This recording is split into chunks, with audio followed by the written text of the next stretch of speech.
करेंगे। ओम इदगुम हविः प्रजननम वेयसदशवीरगुम सर्वगणगुम सस्तय आत्मशनि प्रजा शनि पशु शनि लोक शनि भय शनि अग्नि प्रजां बहुलां मे करुत्वन्नं पयोरितु अस्मासु दत्त।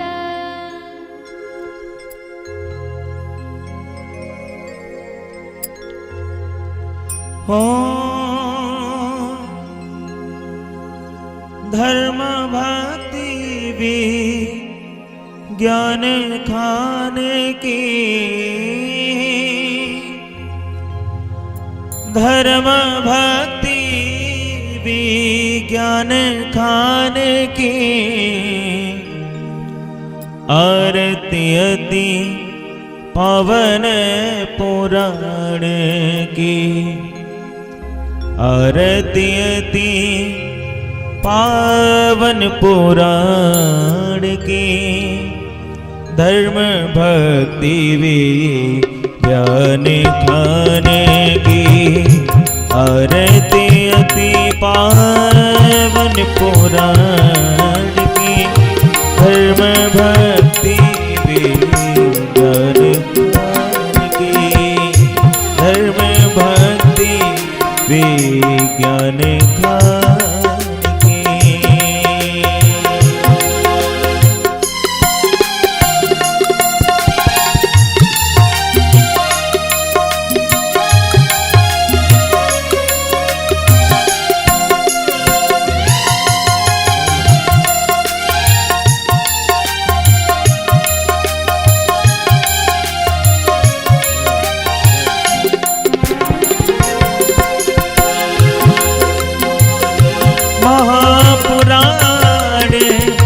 भगवत निर्मल सुखमुख वेगलित निगम कल्प फल परमानंद सुधारस में फल परमानंद सुधारस में फल लीला रति रस रस निधान की, आरती अति पावन पुराण की, आरती अति पावन पुराण की, धर्म भक्ति ज्ञान खान की।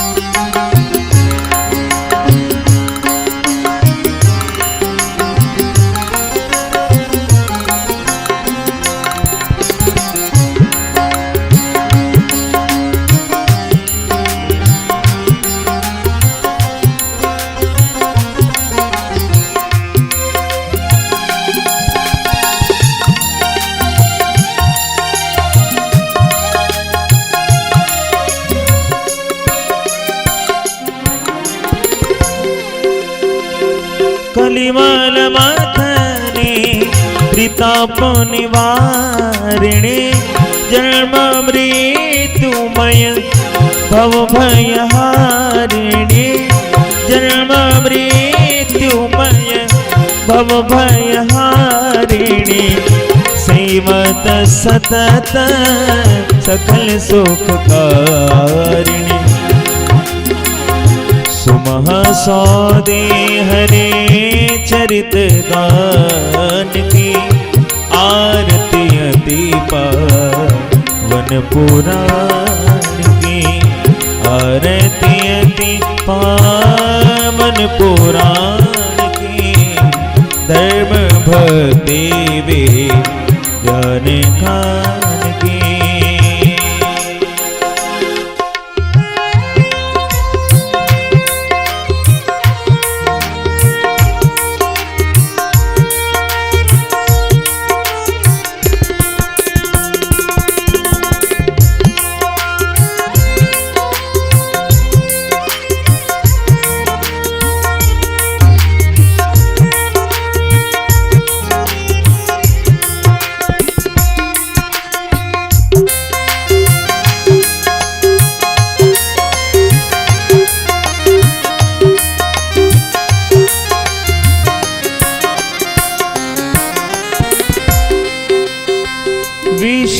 विलास विमोह विनाशिनी विषय विलास विमोह विनाशिनी विमल विराग विवेक विकासिनी भगवत तत् रहस्य प्रकाशिनी भगवत तत् रहस्य प्रकाशिनी परम ज्योति परमात्मा ज्ञान की आरती अति पावन पुराण की आरती अति पावन पुराण की धर्म भक्ति विज्ञान ज्ञान की।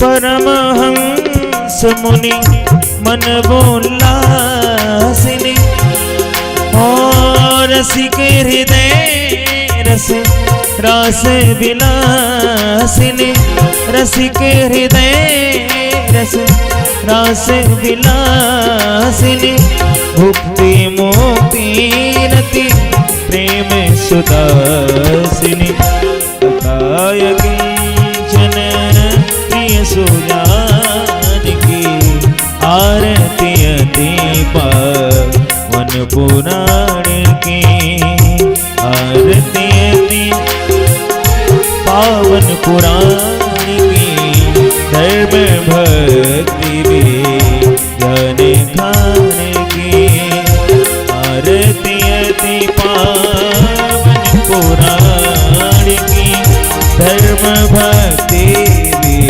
ज्ञान ज्ञान की ज्ञान ज्ञान की ज्ञान ज्ञान। कर्पूर गौरम करुणावतारम संसार सारम भुजगेन्द्रहारम सदा वसंतम हृदयारविंदे भवम भवानी सहितं नमामि त्वमेव माता च पिता त्वमेव त्वमेव बन्धो च सखा त्वमेव त्वमेव वेद्या द्रविणं त्वमेव त्वमेव सर्वं मम देव देव त्वमेव सर्वं मम देव देव।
और बड़े ही भाव से सभी लोग कथा का रस आस्वादन करें, अपने जीवन को कृतार्थ करें।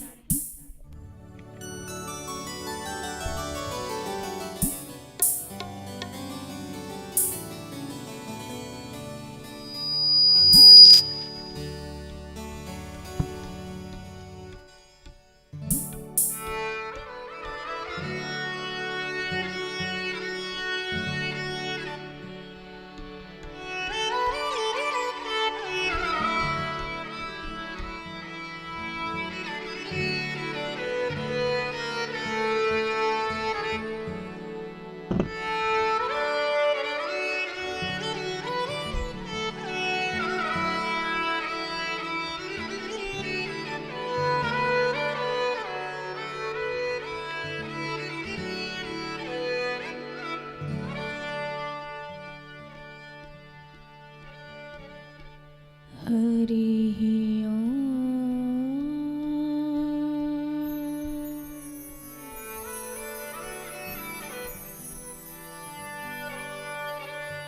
श्रीगणेशाय नमः।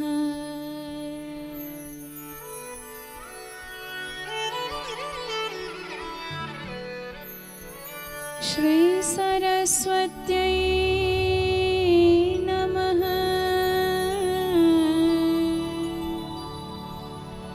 श्रीगुरुचरणकमलेभ्यो नमः।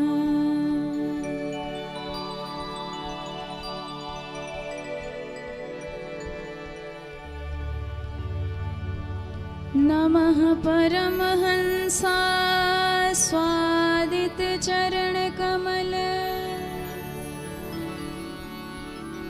चिन्मकरन्दाय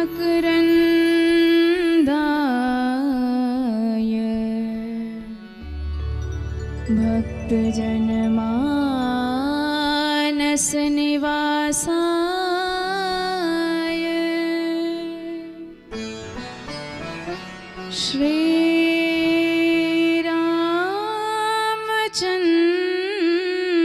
श्रीरामचन्द्राय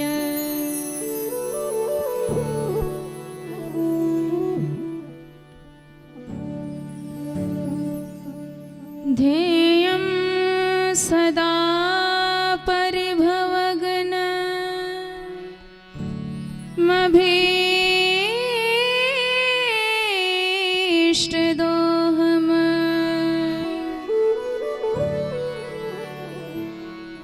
तीर्थास्पदम् शिवविरञ्चिनुतं शरण्यम्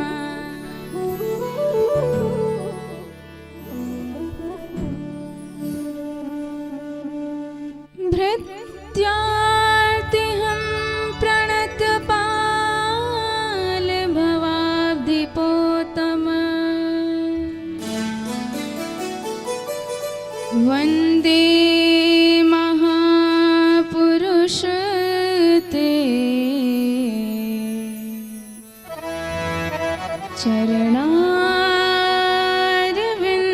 चरणारविन्दम्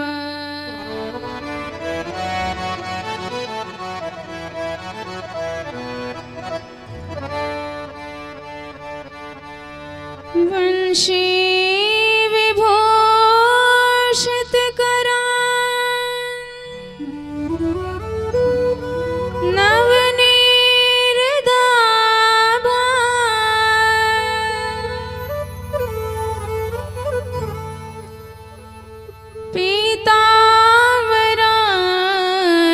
पीताम्बरादरुणबिम्ब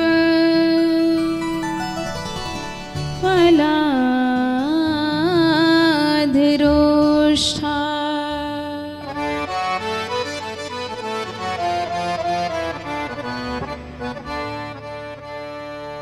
पूर्णेन्दुसुन्दर मुखा दरविन्दनेत्रा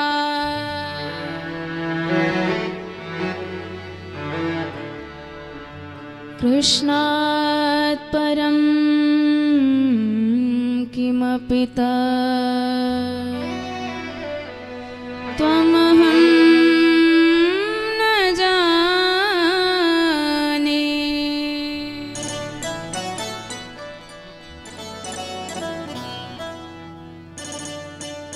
नारायणं नमस्कृत्य नरं चैव नरोत्तमं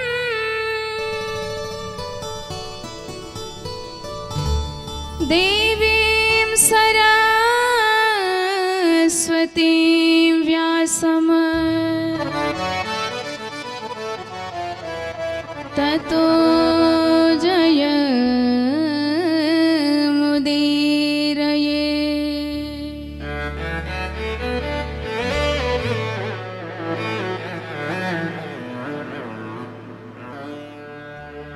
सीतानां समारंभा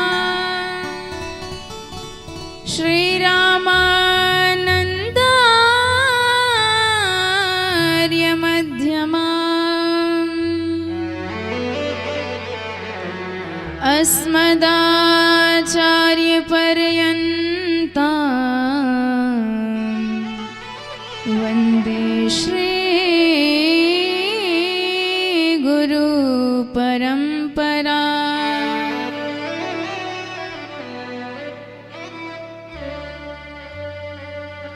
दिव्यम दिव्य कथाकारं दिव्य तेज समन्वितम्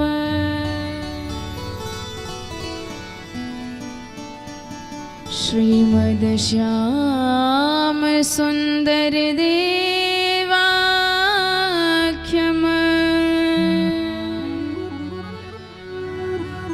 सद्गुरुं प्रणमाम्यहम्।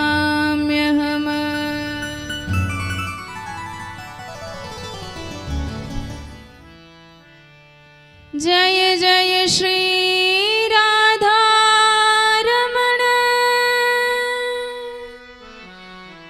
जय जय नवल किशोर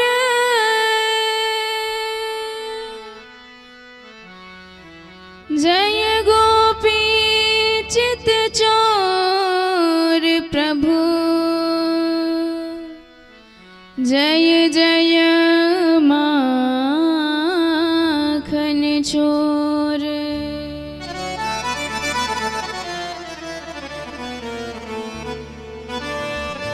बोल वृंदाविपिन बिहारी लाल की जय हो। राधे रानी सरकार की जय हो। सद्गुरुदेव भगवान की जय हो। आइए बड़े भाव से अपने मन और वाणी को भगवती करुणेश्वरी करुण हृदया रास रासेश्वरी वृंदावनेश्वरी भगवत प्राण वल्लभा किशोरी राधा रानी सरकार के चरणों में समर्पित करें और जीवन को परम धन्य व कृतार्थ बनाएं। बोल राधा रानी सरकार की जय हो।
वत्सल भगवान की जय हो।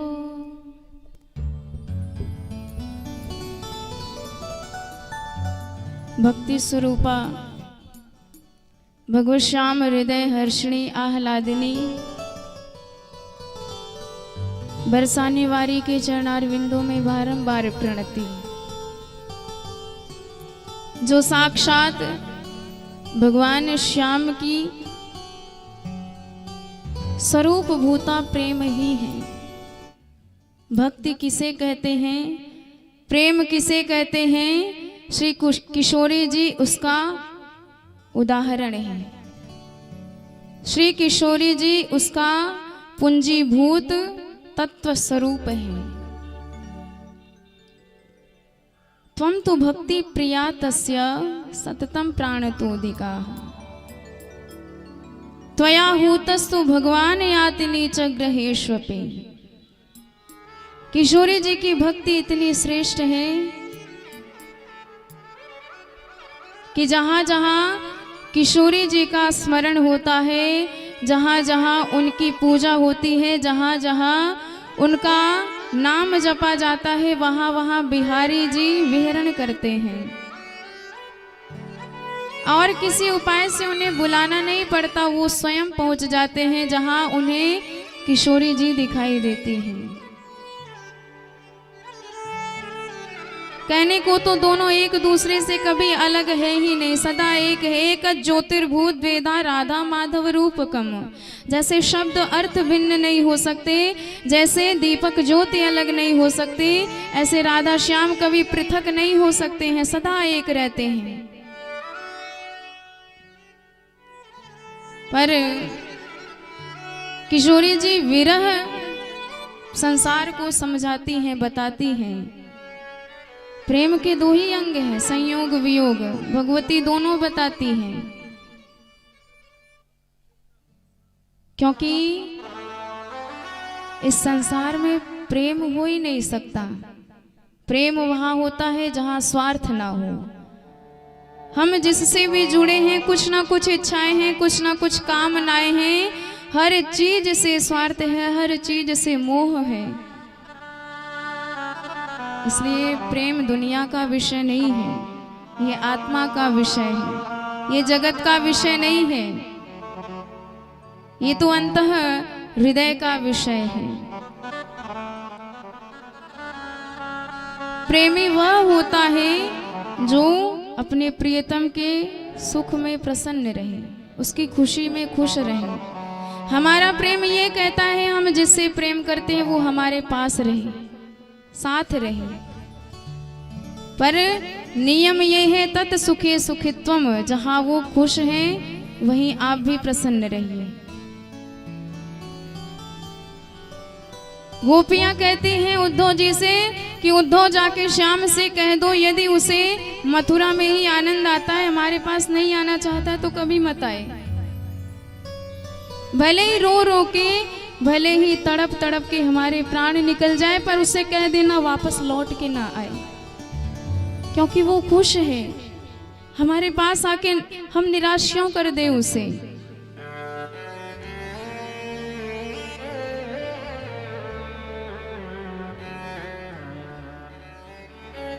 एक बार राधा जी के समक्ष गोपियों का झुंड विराजमान था। गोपियों ने उनसे प्रश्न किया कि किशोरी जी ये बताओ, आप तो श्याम जी के सदा साथ रहती हो, कभी पृथक नहीं होती हो, तो उनका स्वरूप कैसा है, वो क्या है, उनके बारे में आप बताओ, क्योंकि हम तो उन्हें कभी कभी देख पाती, हमेशा नहीं निहार पाती हैं। तो बताइए आप वो कौन हैं, क्या हैं?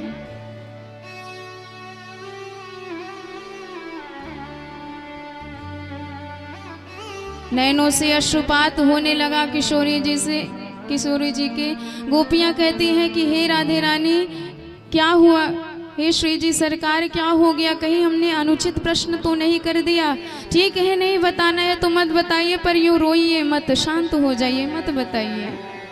किशोरी जी कहती है मैं अपने दुर्भाग्य पे रो रही हूँ। दुर्भाग्य? कैसा दुर्भाग्य? राधा रानी सरकार कहती हैं कि मैं पचिहारी रही पुनि तेरो एक अंग ननी को हेरो, मैं उसके सदा साथ रहती थी, उससे अलग नहीं होती थी, पर मैं उसके एक अंग की भी शोभा नहीं बता सकती, नहीं देख पाई उसे मैं ध्यान से, जबकि सदा साथ थी। क्यों? क्योंकि छनही में भरी आवत पानी, श्याम स्वरूप कहो कि मैं जानी। मैं उसकी तरफ नयन उठा के देखना चाहती हूँ, उसे समझना चाहती हूँ, पर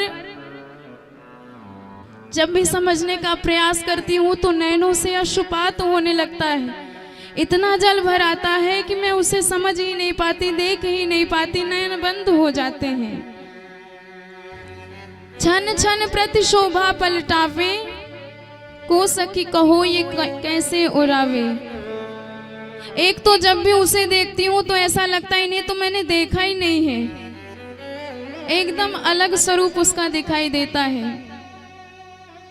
क्षण क्षण में नए नए वो दिखाई देते हैं, कितना देखूं, अपार शोभा के समुद्र है वो, उनका अंत ही नहीं होता है।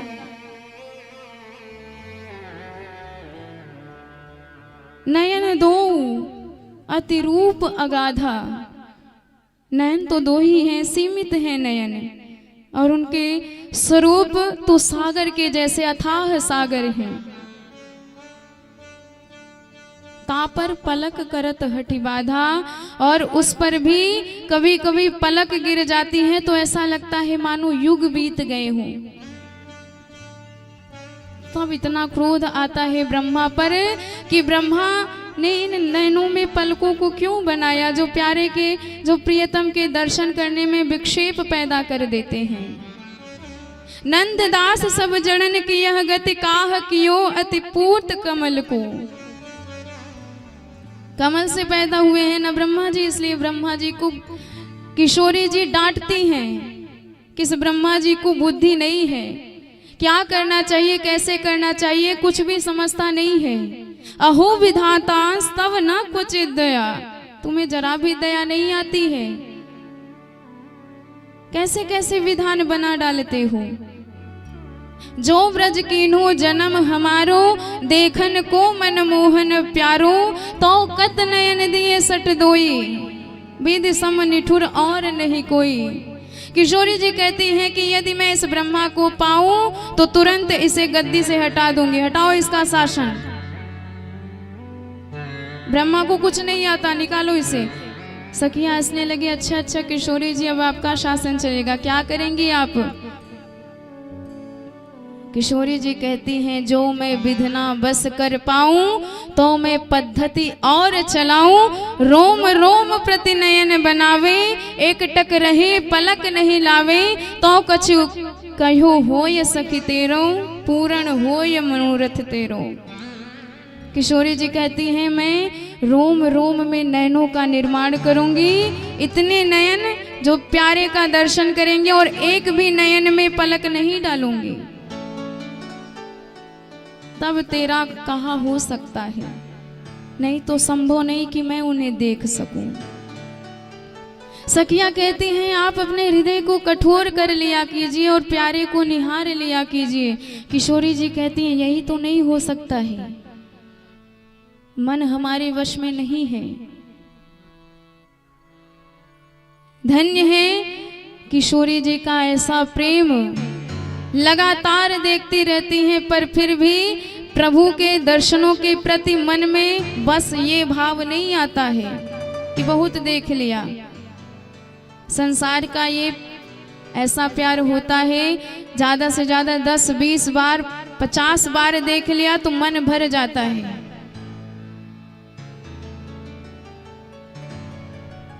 पर मछली जैसा प्रेम होना चाहिए। मछली रहेगी तो जल में ही रहेगी, यदि उसे घी के भी सागर में आप डाल दोगे तो तड़प तड़प के मर जाएगी, लेकिन जल के सिवा किसी और को देखना पसंद नहीं करेगी। किशोरी जी कहती है कि यदि ये नयन सावरे को छोड़ के किसी और को निहारे तो निकाल के फेंक दूंगी इन नयनों को।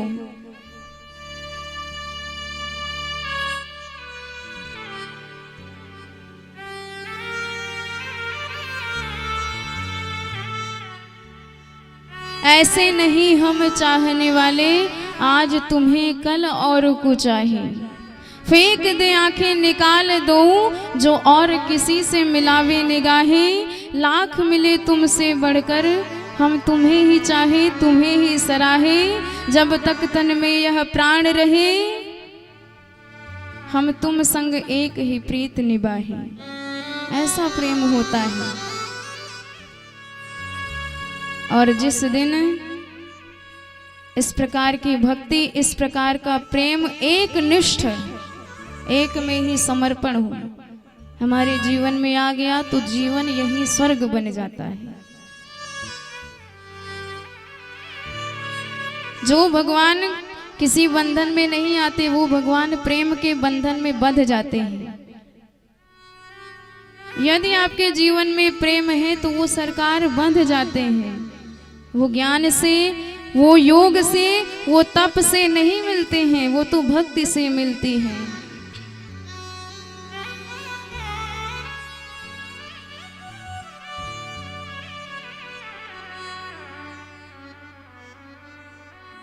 ना तपो भेन वेदैश्च, न ज्ञाने नापि कर्मणा। हरिर्हि साध्यते भक्त्या, प्रमाणम् तत्र गोपिका। प्रमाणम् तत्र गोपिका, प्रमाणम् तत्र गोपिका।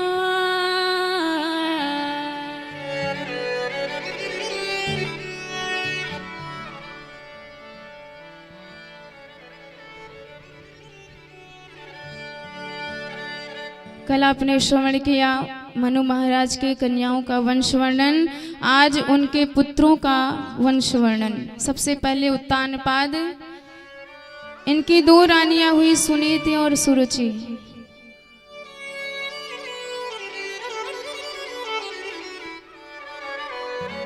जाये उत्तानपादस्य सुनीति सुरुचस्तयो, सुरुचे प्रेयसी पत्युर्नेतराम यत्सुतो ध्रुव।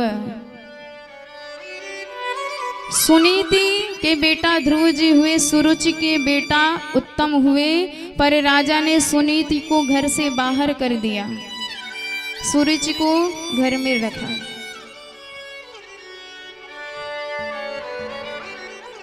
और एक दिन ध्रुव जी महाराज अपने पिताजी से मिलने आए, और जैसे ही पिताजी ने इनका परिचय पाया कि ये तो हमारी बेटा है, तो गोद में बिठा लिया।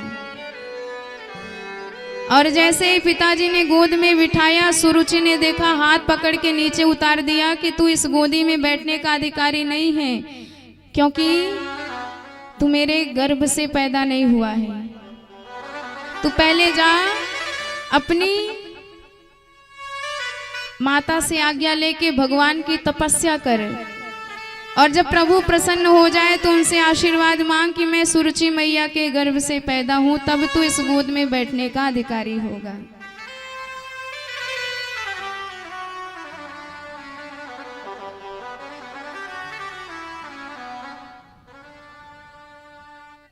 तपसाराध्य पुरुषम वै, तस्यैवानुग्रहेण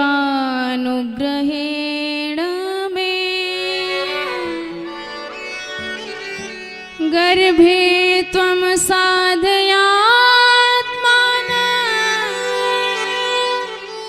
यदीच्छसि नृपासनम्,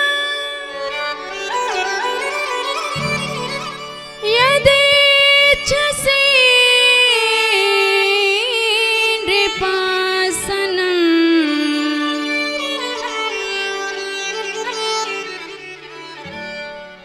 ध्रुव जी को इतना क्रोध आया, जैसे किसी सर्प को डंडा मार दिया जाए तो फुफकार कर खड़ा हो जाता है। ऐसे ध्रुव जी महाराज एकदम अपमानित होके मैया के पास आए एक भी वचन इनके मुख से नहीं निकल रहे हैं। माँ ने खूब पूछा बेटा क्या बात हो गई, पर कुछ बता ही नहीं पाते। तो पास के बच्चों ने सारी घटना सुनाई। और जैसे ही सुरुचि मैया ने सारी बातें सुनी तो उनका मन भी उदास हो गया। पर धन्य है इनका स्वभाव, एक भी बात सुरुचि के बारे में नहीं कहेगी, जिससे ध्रुव जी के मन में उनके प्रति दुर्भाव उत्पन्न हो जाए। बल्कि समझाने लगी बेटा वो तेरी माँ है, और माँ तो अपने बच्चों को कुछ ना कुछ कह ही दिया करती है, तो माँ की बातों का इतना बुरा नहीं मानना चाहिए।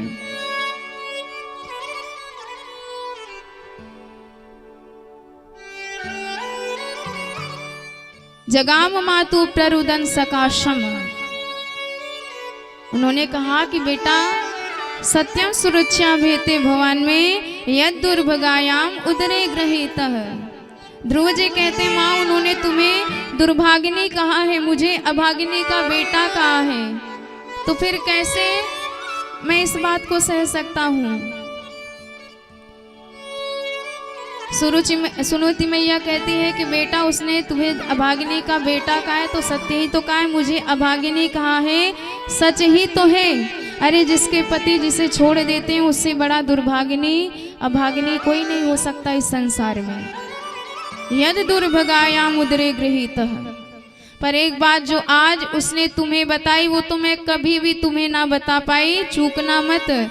उसने तुझे परम पिता का परिचय दिया, मैं तो तुझे पिता का भी ढंग से परिचय ना करा पाई। ध्रुव जी ने कहा ये परम पिता कहाँ मिलेंगे। माँ कहती बेटा ये पूछ कि कहाँ नहीं मिलेंगे, हर जगह वही व्याप्त है। हरि व्यापक सर्वत्र समाना, हरि व्यापक सर्वत्र समाना, हरि व्यापक सर्वत्र समाना, प्रेम प्रकट होई में जाना, प्रेम प्रकट होई में जाना, हरि व्यापक सर्वत्र समाना, हरि व्यापक सर्वत्र समाना। बोल भक्त वत्सल भगवान की जय हो। माँ कहती है विवेष्ट व्यापनोति सकलम जगत इति विष्णु। दुनिया का ऐसा कोई कण नहीं है जहाँ वो प्रभु ना हो, जहाँ वो भगवान ना हो। जैसे दूध के कण कण में घी समाया है, ठीक इसी प्रकार जगत के कण कण में भगवान समाये हुए हैं। बिना उनके किसी चीज की कल्पना नहीं की जा सकती। पर दूध से घी कैसे प्रकट होगा? पहले आपको दूध जमाना पड़ेगा, दही बनेगा, तब दही का मंथन करना पड़ेगा, तब जाके घी प्रकट होता है। ठीक इसी प्रकार भगवान सारे जगत में व्याप्त हैं, पर मिलेंगे कैसे?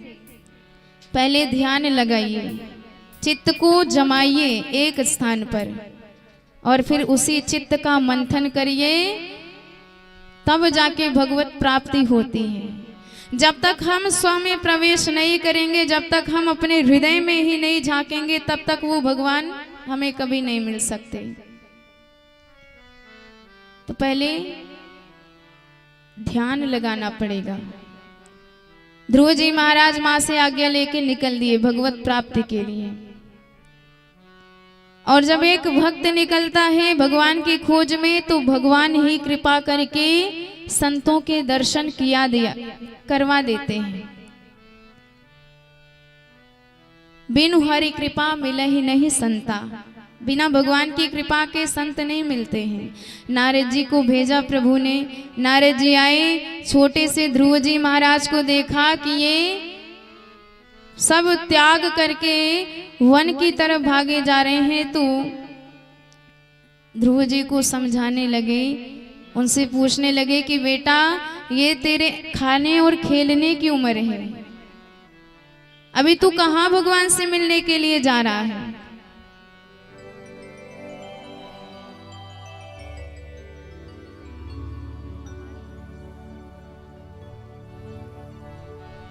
नाधुनाप्यवमानं ते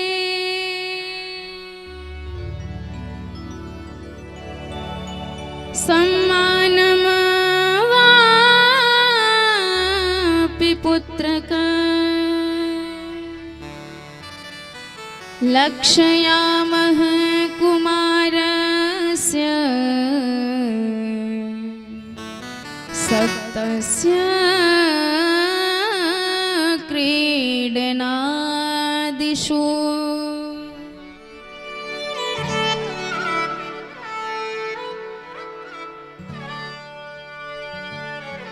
नारद जी कहते हैं कि बेटा जिस जंगल में तू जा रहा है उस जंगल में हजारों संत मिलेंगे, हजारों बरस बिता दिए पर आज तक कभी भगवान का झलक भी नहीं जान पाए,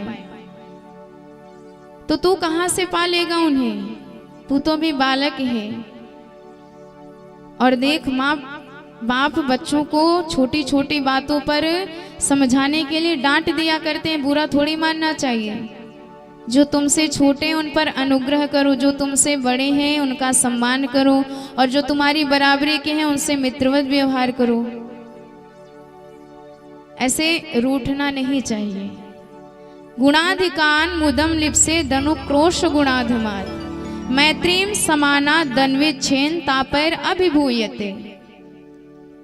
और बेटा देख, यदि हमें कुछ अपमान मिलता है, दुख मिलता है, पीड़ा मिलती है, तो ये सब हमारे कर्म का दोष है। और एक बात याद रखना, यदि दुख मिल जाए तो समझ लेना भगवान की कृपा है, क्योंकि उस दुख में तुम्हारे पाप नष्ट होते हैं। और सुख मिल जाए तो समझ लेना कि तुम्हारे पुण्य नष्ट हो रहे हैं, इसलिए दुख में तुमको दुख नहीं होगा, सुख में तुमको बहुत ज्यादा हर्ष नहीं होगा। एकदम समान भाव से रहोगे। यस्य यद्दैव विहिता सतेन सुख दुःखयो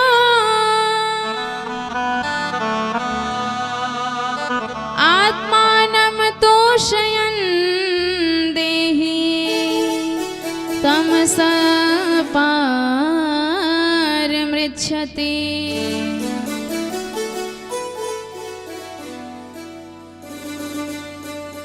नारद जी ने खूब समझाया उन्हें, पर ध्रुव जी एक स्वर में उत्तर देते हैं, गुरुदेव ये बताओ, कोई चलनी लेके कामधेनु का दूध दुहने लग जाए तो क्या उसमें एक बूंद टिक पाएगी? भले ही आपका उपदेश अमृत जैसा है, पर मेरा हृदय माता के दुर्वचनों से विद्ध हो चुका है, छलनी हो गया है, आपका उपदेश टिक नहीं पा रहा है। तो बिना भगवान को पाए हम आएंगे नहीं, लौटेंगे नहीं। गुरुदेव समझ गए चेला पक्का है, सो तुरंत मंत्र दीक्षा दे दी, द्वादशाक्षर मंत्र दान दिया, ओम नमो भगवते वासुदेवाय,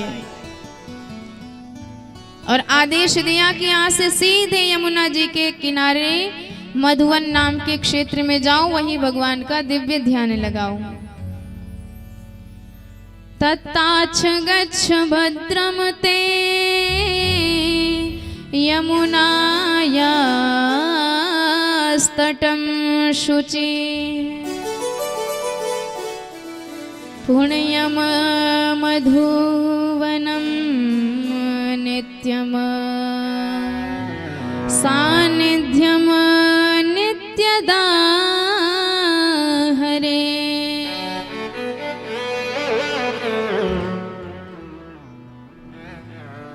ध्रुव जी आए और जबरदस्त ध्यान लगाया। जब तपस्या का पहला महीना लगा तो तीन दिन तक कुछ खाते नहीं, चौथे दिन मात्र कंदमूल फल खा लेते हैं।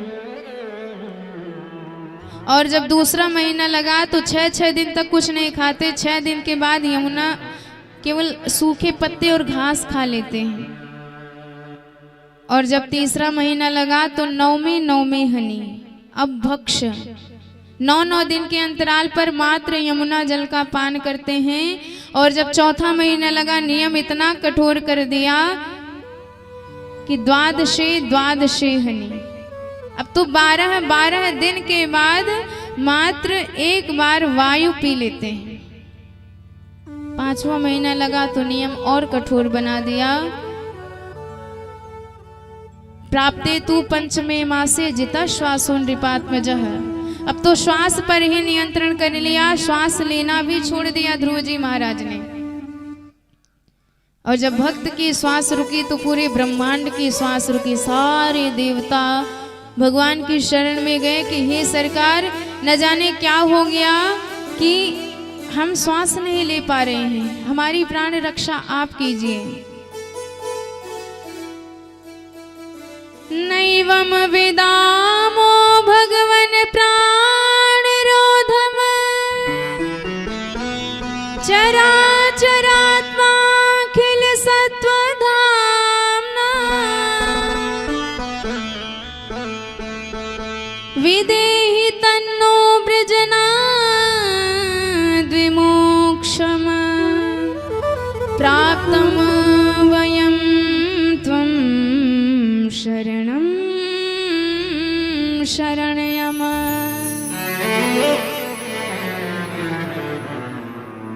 भगवान ने कहा कि ये मेरे भक्त की तपस्या है, आज मैं उसके दर्शन करने जाऊंगा। मधुर वनम भृत्य दुदृक्षयागतः। आज साक्षात भगवान ही अपने भक्त का दर्शन करने पधारे हैं मधुवन में। ध्रुव जी ध्यान लगाए बैठे थे, तो जैसे ही हृदय की झांकी को गायब किया, नयन खोल के ध्रुव जी ने देखा तो वो सामने नजर आए। विचार करने लगे कि भगवान प्रकट हैं, क्या किया जाए। जरा सी भी आशा नहीं थी कि भगवान आ ही जाएंगे, पर धन्य है गोविंद भक्त जो आशा भी नहीं करता, उसे भी आप पूर्ण बना देते हैं। ध्रुव जी कुछ बोल नहीं पा रहे हैं, भक्त की मन की दशा सरकार समझ गए और अपना वेदमय शंख ध्रुव जी के कपोल से स्पर्श करा दिया। पस्पर्श बालम कृपया कपोले, वेद वेदांत कंठस्थ हो गया। 12 मंत्र से सरकार प्रकट भय हैं। तो 12 श्लोकों में दिव्य भगवान की स्तुति गाते हैं ध्रुव जी महाराज।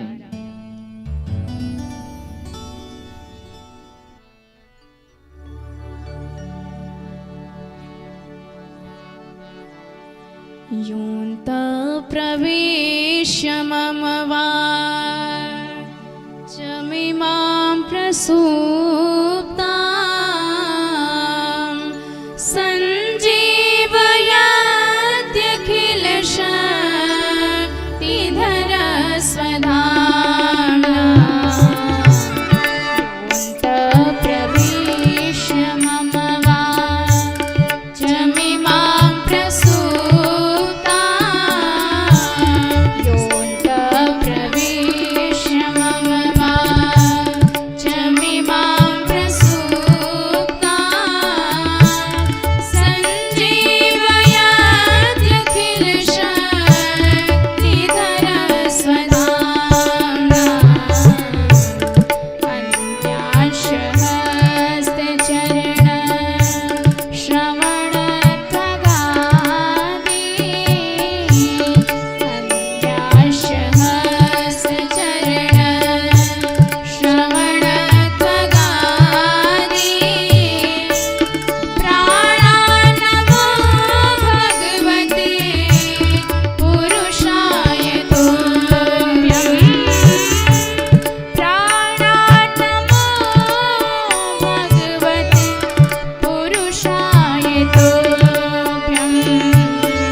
सरकार आप ही मेरे हृदय में प्रविष्ट होकर के वाच मिमाम प्रसुप्ता, मेरी सोई हुई वाणी को जागृत करने वाले हो। और केवल वाणी ही जागृत नहीं करते हो, जितने भी अंग प्रत्यंग कार्यरत हैं सब आपकी ही कृपा से हैं। कान सुन रहे हैं तो आपकी कृपा है, नयन देख रहे हैं तो आपकी कृपा है, हाथ कुछ कर पा रहे हैं तो आपकी कृपा है, पैर यदि चल पा रहे हैं तो आपकी कृपा है, वाणी कुछ बोल पा रही है तो आपकी कृपा है। और प्राणान नमो भगवते पुरुषाय तुभ्यम, आप हमारे इस शरीर में ही प्राण रूपी संचार बन करके हमें जीवित रखे हैं। ऐसे आपके चरणों में बारंबार प्रणति। भगवान ने आशीर्वाद दिया, 36,000 वर्ष पर्यंत तू राज्य कर, तत्पश्चात मेरे दिव्य धाम में प्रवेश कर जा। और वही ध्रुव जी महाराज भक्ति के प्रताप से, भक्ति के प्रभाव से मृत्यु मूर्धनि पदम दत्वा आरुरोहाद्भुतम गृहम, मृत्यु के सिर पे पैर रख के तब भगवान के दिव्य धाम ध्रुव लोक को जाते हैं, जिस ध्रुव लोक का प्रलय काल में भी नाश नहीं होता है। तो ध्रुव जी महाराज ने कितने कामनाओं से भगवान का भजन किया, पर भगवान ने ऐसा पद दिया जहां जाके कभी वापस नहीं आना पड़ता है। तो जो सच्चे भाव से भगवान की स्तुति करते हैं उनकी तो बात ही क्या। ध्रुव सगला ने जप्यो हरि नाम, ध्रुव सगला ने जप्यो हरि नाम, ध्रुव सगला ने जप्यो हरि नाम। पावा चले अनुपम छाँव, पावा चले अनुपम छाँव, ध्रुव सगला ने जप्यो हरि नाम। पावा चले अनुपम छाँव, ध्रुव सगला ने जप्यो हरि नाम। पावा चले अनुपम छाँव। बोल भक्त वत्सल भगवान की जय हो। इन्हीं के राज्य में महाराज अंग हुए, जिनके बेटा बैन, जिन्होंने सारे सनातन धर्म पर बैन लगाया। बाद में संतों के प्रभाव से इसका प्राणांत हुआ और इसी के शरीर के मंथन से भगवान पृथु का प्राकट्य हुआ। और इन्हीं के वंश में प्राचीन बरही हुए, जिन्होंने जीवों की हिंसा करी। पर नारद जी ने बताया कि वेद परोक्षवादी हैं, परोक्षवादी वेदोयम बाला नाम अनुशासनम, कहते कुछ हैं अर्थ कुछ और ही निकलता है। तो समझदारी हम में नहीं है और दूसरों पर आरोप लगाते हैं। वेद की भाषा, वेद का कथन हम नहीं समझ पाते हैं और बाद में जब अपने मन की करते हैं, कोई टोकता है तो वेद भगवान पर ही आरोप लगाते हैं कि वहीं लिखा है। पर वेदों में सबकी गति नहीं है। बड़े बड़े वेदज्ञ भी मोहित हो जाते हैं। मोहयंत यत् सूर्यः, ब्रह्मादि देवता भी उसमें मोहित हो जाते हैं, भटक जाते हैं, समझ नहीं पाते हैं, क्योंकि वेद भगवान साक्षात भगवान की ही विभूति है। इन्हीं के वंश में प्रचेता गण हुए, जिनसे नारद जी ने बताया कि तू 3 सूत्र जीवन में उतार लो तो भगवान को हम प्रसन्न कर सकते हैं। क्या क्या है वह सूत्र, हम सब भी ध्यान से सुनेंगे। दयया सर्वभूतेषु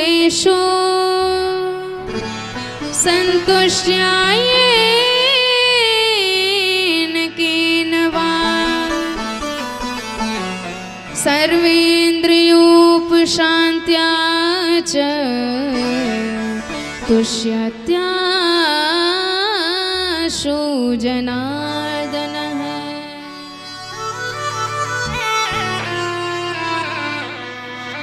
पहला सूत्र है भगवान को प्रसन्न करने का, दया सर्वभूतेषु। जितने भी प्राणी आपको दिखाई दे रहे हैं सब पे दया करो।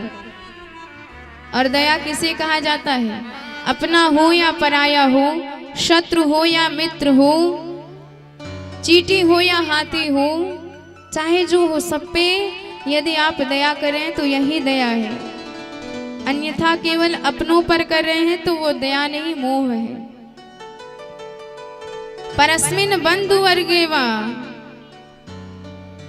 मैत्रेय द्वेषे रिपो तथा आपन्ने रक्षितव्यम तु दयैषा परिकीर्तिता। जैसे किसी शत्रु का एक्सीडेंट होते आपने देख लिया, आपको तुम अच्छा लगा कि हमारा शत्रु था, भले हुआ निपट गया, पर दया कहती है कि आप उसे तुरंत ले जाओ और हॉस्पिटल में भर्ती करो, स्वस्थ करने का प्रयास करो, ये दया कही जाएगी। तो दया सर्वभूतेषु पहला सूत्र है। दूसरा सूत्र है संतुष्या येन केनवा, जो भगवान ने दिया है, जितना दिया है उसी में संतुष्ट रहे, ज्यादा पाने की कामना ना करे। जब अपनी तरफ ध्यान देंगे तब समझ में आएगा कि भगवान ने हमें दिया क्या है। इतना बढ़िया मानव शरीर दिया है, हर काम हम कर रहे हैं। कई लोग ऐसे होते हैं जिनका शरीर ही स्वस्थ नहीं होता, किसी की आंख ही नहीं है, किसी के हाथ ही नहीं है, किसी का पैर ही नहीं है, लूला लंगड़ा अंधा बहरा तमाम प्रकार के। हमको तो स्वस्थ शरीर भगवान ने दिया है। कई लोग ऐसे हैं जो भोजन के लिए भी तरसते रहते हैं और हमें तो 2 समय का भोजन मिल रहा है।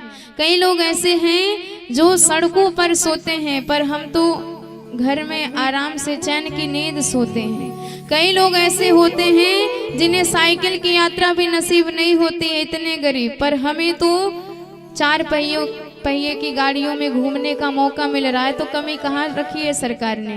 विचार तो कीजिए पहले।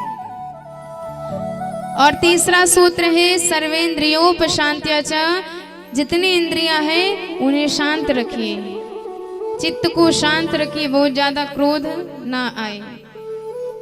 किसी दूसरे का व्यवहार यदि हमें उथल पुथल कर देता है तो हम अपने में स्थित नहीं हैं, हमारी चाबी उसके हाथ में है। इसलिए सर्वेंद्रियोपशांत्या च, यदि ये तीनों बातें हमने जीवन में उतार ली तो भगवान अपने आप प्रसन्न हो जाते हैं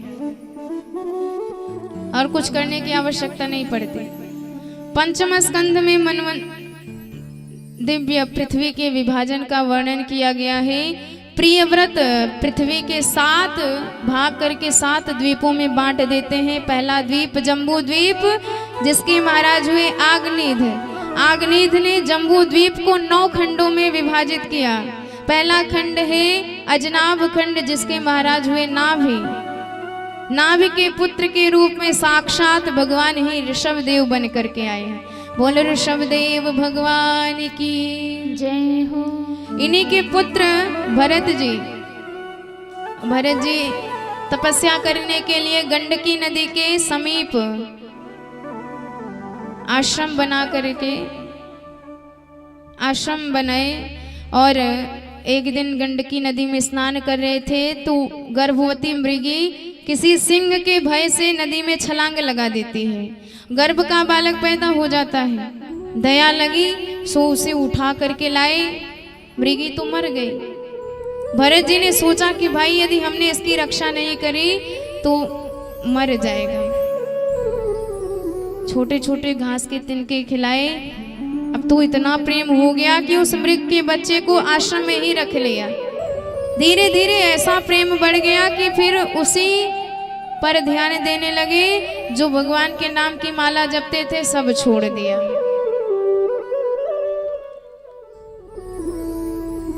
एक मृगा के संग से आज उसी मृग के संग में इतने आसक्त हो गए, जब वह भाग गया अपने झुंड के साथ तो उसके प्रेम में बावले हुए सूर्य चंद्र से उसका पता पूछ रहे हैं। और आपको एक बात बताएं, जब फोटो खींच रही हो तो शक्ल जरा संभाल लेनी चाहिए, क्योंकि जैसी शक्ल बनेगी फोटो भी वैसा ही आएगा। और प्रायः जब फोटो गड़बड़ आता है तो फोटोग्राफर को ही डांट लगाई जाती है, अपने ऊपर ध्यान नहीं देते हैं। ऐसे ही जब अंतिम समय आए तो चित्त को संभाल लेना चाहिए, भगवान को याद करना चाहिए, नहीं तो जो याद करोगे वही बनोगे। पता चला जीव को याद किया, किसी पशु को याद किया, किसी मनुष्य को याद किया तो वही बनोगे, पर किसी गाड़ी या किसी सामान को याद कर लिया तो आपकी आत्मा वहीं अटकी रहेगी। और जब गड़बड़ होती है तो भगवान को ही दोष लगाया जाता है। आज मृग की याद में भरत जी ने प्राण छोड़ा तो मृग ही बन करके पैदा होना पड़ा। एक मृगा के संग से भरत धरे मृग देह, तुलसी उनकी कौन गति, जो घरे घरे करत स्नेह।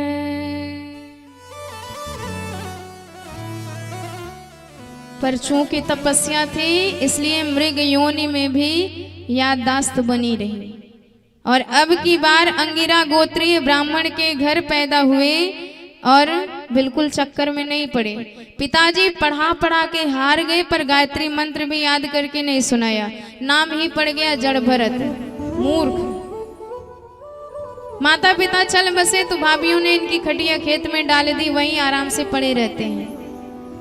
एक डाकुओं का सरदार पकड़ करके ले गया बलि चढ़ाने के लिए, पर भद्रकाली ने इनकी रक्षा करी, क्योंकि ये ब्रह्मज्ञ हैं, तत्वज्ञ हैं। जड़ भरत जी दोबारा घर लौट के ही नहीं गए। मार्ग से जा रहे थे, उसी मार्ग में सिंधु सौवीर का राजा रहुगण पालकी में सवार होकर संतों की संगति करने जा रहा था। एक कहार बीमार हो गया तो राजा ने आदेश दिया, जो रास्ते में मिल जाए उसी को पकड़ के लगा लो। तो महाराज जी को ही लगा लिया, जड़ भरत जी को ही।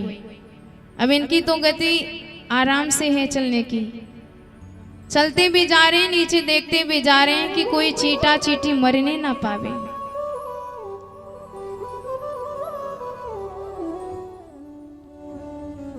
अचानक एक चीटा दिखाई दिया, सो जोरदार छलांग लगा ली। अब जरा बताइए, यदि पालकी में लगा व्यक्ति छलांग लगाएगा तो बैठे व्यक्ति का क्या हाल होगा। इन्होंने एक छलांग लगाई और खोपड़ी में लगी चट। अब तो इतना भड़क गया राजा, डांटने लगा कि हे वो ढारा सद्वति क्रमत किमिति विषम मोहियते यानमिति। एक तो मर मर के चल रहे, ऊपर से खोपड़ी भी तोड़ रहे हो। कहारों ने कहा सरकार इसे लगाया है, अभी अभी यही सब उछल कूद मचा रहा है। हल्का सा झांक के देखा तो मोटा तगड़ा शरीर नजर आया। पहले तो व्यंग के बाण चलाने लगा, देखो देखो कितना पतला है, पूरे दिन से मेरा भार ढो रहा है, मेरे शरीर का पूरा भार अकेले इसने कंधों पर ही तो लाद रखा है। इतने में एक चीटा और दिखाई दिया, जड़ भरत जी ने और जोरदार छलांग लगाई। तो राजा इतना क्रोधित हो गया कि तू ये उछल कूद इसलिए कर रहा है ताकि मैं तुम्हें मुक्त कर दूं, ऐसा दंड दूंगा जैसा यमराज पापियों को देते हैं। जड़ भरत जी ने सोचा अब नहीं बोलेंगे तो कब बोलेंगे। संत तभी बोलते हैं जब कोई पात्र मिलता है। तो ये पात्र है, संतों में श्रद्धा रखता है, और इसलिए भी बोले कि गलती से सही इसका भार मेरे कंधों पर है, और संत जिसका भार अपने कंधों पर ले ले तो उसका उद्धार करके ही छोड़ते हैं। और इसलिए भी बोले कि यदि अब हम नहीं बोलेंगे तो मुझे गाली देने के कारण ये नरक में अवश्य जाएगा, और यदि ये नरक में गिरेगा तो दुनिया यही कहेगी कि लो संतों में श्रद्धा रखने वाला भी नरक में गया, तो संतों की बदनामी होगी, इसलिए बोले। और ऐसा बोले कि कल्याण कर दिया।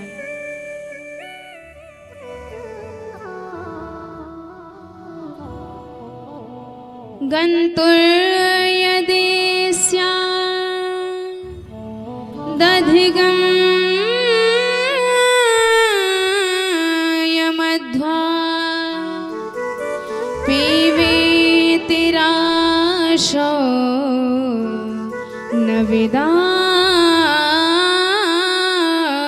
प्रवादः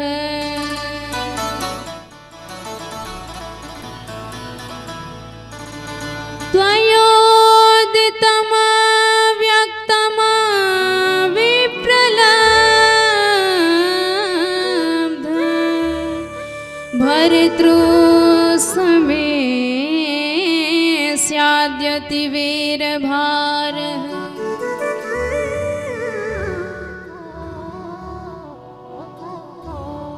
जड़ भरत जी कहते हैं कि रहुगण ये छोटा होना, मोटा होना, काला होना, गोरा होना शरीर के गुणधर्म है, मुझे नहीं, ये आत्मा का विषय नहीं है।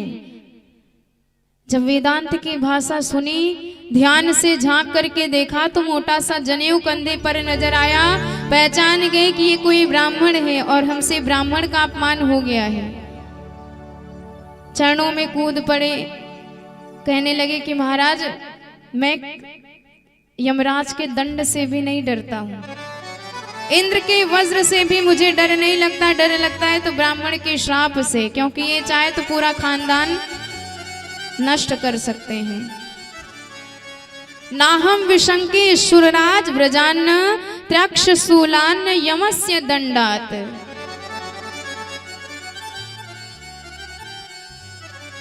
पर आपने जो ये बात कही ये मुझे समझ में नहीं आई। आपने कहा कि जो शरीर के कष्ट हैं वो आत्मा पर कभी नहीं लगते हैं, पर जरा ये बताइए, किसी ने बर्तन लिया, उसमें जल रखा, अन्न रखा, अग्नि पर रखा, तो वह अग्नि पहले बर्तन गर्म करेगी, फिर जल, फिर अन्न को पका करके सिद्ध कर देगी। तो क्या यदि हमारे शरीर में कष्ट होगा तो इंद्रियों में कष्ट नहीं होगा? और यदि इंद्रियों में कष्ट होगा तो क्या मन को कष्ट नहीं होगा? और यदि मन को कष्ट हुआ तो क्या आत्मा उससे अछूती रह जाएगी? स्थाल्यग्नि तापत पयसो भी तापत तत्ताप तस्तंडुल गर्भरंद्रि देहेन्द्रिय श्वास सन्निकर्षात् तत्संसृति पुरुषस्यानुरोधात्। जड़ भरत जी ने कहा कि जरा ये बताओ, कोई कहे कि हमने आकाश को तलवार लेके दो भागों में काट दिया तो कोई काट सकता है? जिस प्रकार आकाश निर्वयव है, ठीक इसी प्रकार आत्मा भी निर्वयव है। तुमने जिन चीजों के साथ घटाया है वो सावयव है, उन्हें देख सकते हैं, छू सकते हैं, पर आत्मा को कोई ना देख सकता है ना छू सकता है।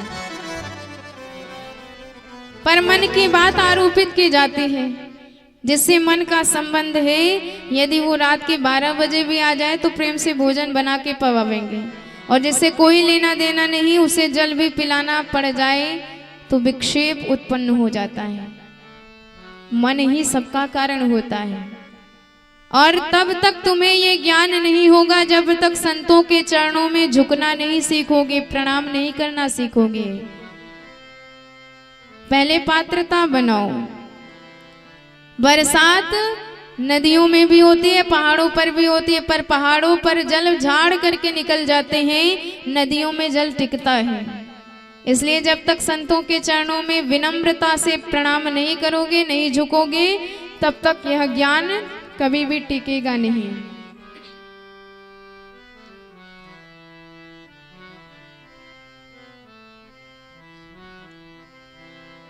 रहुगणे तपसा नयाति न चेज्जया निर्वपणा गृहाद्वा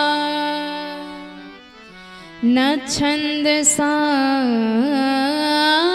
नैव जलग्नि सूये विना महत् पादरजोभिषेकम्।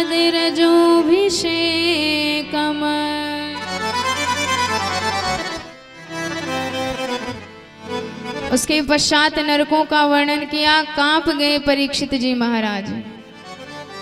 कहा कि इनसे बचने का क्या उपाय है? सुखदेव जी कहते हैं नरकों से बचने का एकमात्र उपाय है भगवान का नाम। भगवान ने इतना बढ़िया तन दिया, पर हमने क्या किया?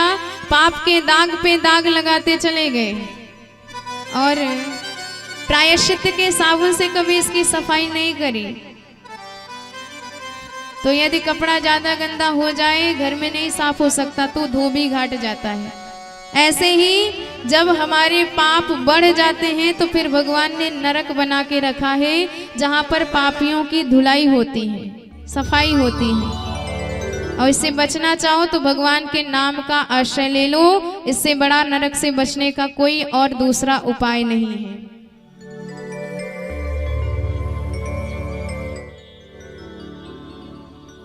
केचित् केवलया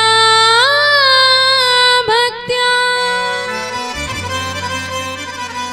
वासुदेव परायण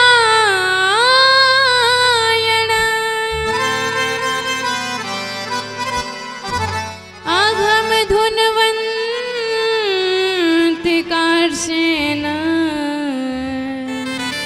निहार में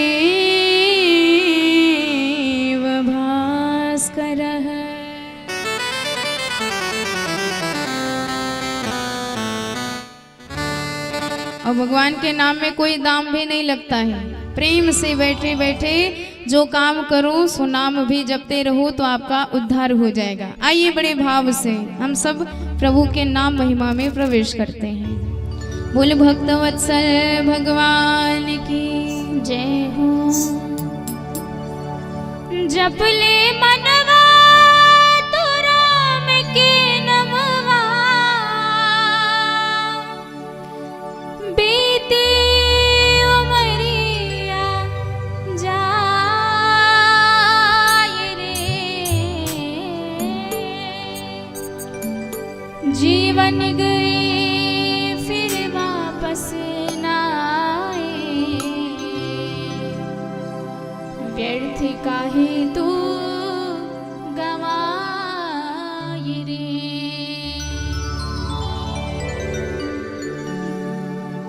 जप ले मनवा तो राम के नमवा, जप ले मनवा तो राम के नमवा, बीती उमरिया जाय रे, जीवन गए फिर वापस ना आए, व्यर्थ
करुणा निधान भगवान की जय हो।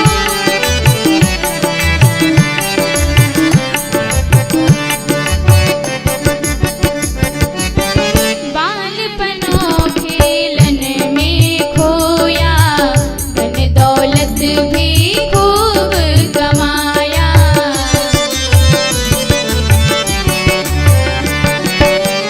बालपनों खेलन में खोया, धन दौलत भी खूब कमाया। लक्ष्य हरि पद भूल गवाया, क्या करना है याद ना आया। लक्ष्य हरि पद भूल गवाया, क्या करना है याद ना आया। नाम हरि का तारनहारा,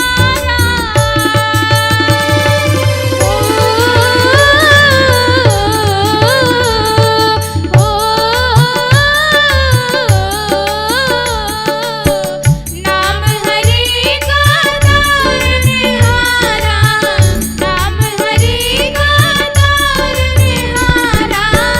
यम की त्रास छुड़ाए रे, जीवन गए फिर वापस ना आए। व्यर्थ काहे तू गवाए रे हो, जीवन गए फिर वापस ना आए। व्यर्थ काहे तू गवाए रे। दोनों हाथ से सभी लोग ताली की सेवा करते हुए बोल भक्त वत्सल भगवान की जय।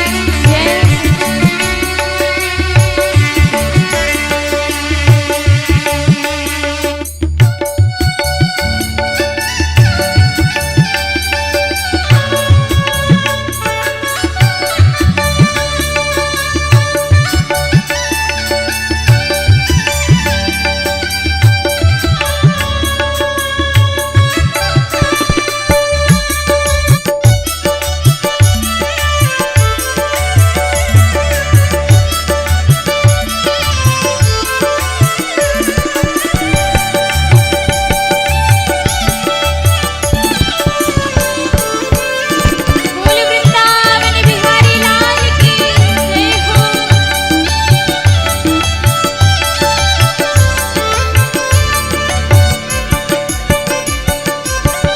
बिन रघुनाथ भजन के हो प्राणी, धरनी पर रहे आने जाने। भजन नहीं करेंगे तो आप सभी को धरती पर फिर से आना जाना पड़ेगा। अगर धरती पर फिर से नहीं आना है तो हमारे साथ गाइए आप लोग, दोनों हाथ उठा के ताली बजाते हुए। ओ बिन रघुनाथ भजन के हो प्राणी, धरनी पर रहे आने जाने। बिन रघुनाथ भजन के हो प्राणी, धरनी पर रहे आने जाने। 9-10 मास गर्भ में बिताने, उल्टे सिर पड़े फिर लटकाने।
नाम से किसका उद्धार हुआ है?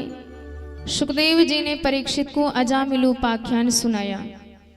कान्य कुब्ज में अजामिल नाम का ब्राह्मण था जो सदाचारी था, धर्मज्ञ था, आज्ञाकारी पत्नी थी, बच्चे थे। पर एक दिन किसी शूद्र को वैश्या में रत देख लिया तो बुद्धि मलिन हो गई और हमेशा के लिए उसी वैश्या के साथ चला गया। कान्य कुब्जे द्विजाम कश्चित दासी पते अजामिल नामना नष्ट सदाचारो दास्या संसर्ग दूषिता।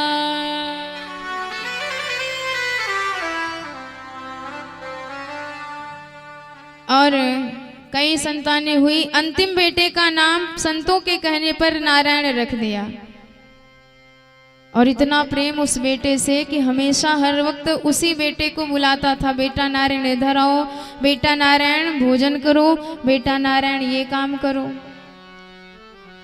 और एक दिन इसके जीवन का अंतिम समय आया तो यम के काले काले दूत इसे ले जाने के लिए आए। भयंकर यमदूतों का दर्शन किया इसने तो मुख से चीख निकल पड़ी और उसी अपने नारायण बेटे को पुकार बैठा। प्लावितेन स्वरेणोच्चै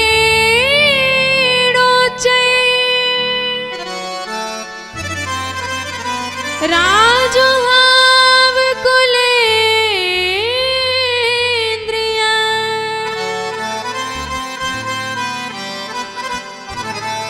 दूरे क्रीडन का सक्तम पुत्रम नारायणाभयम।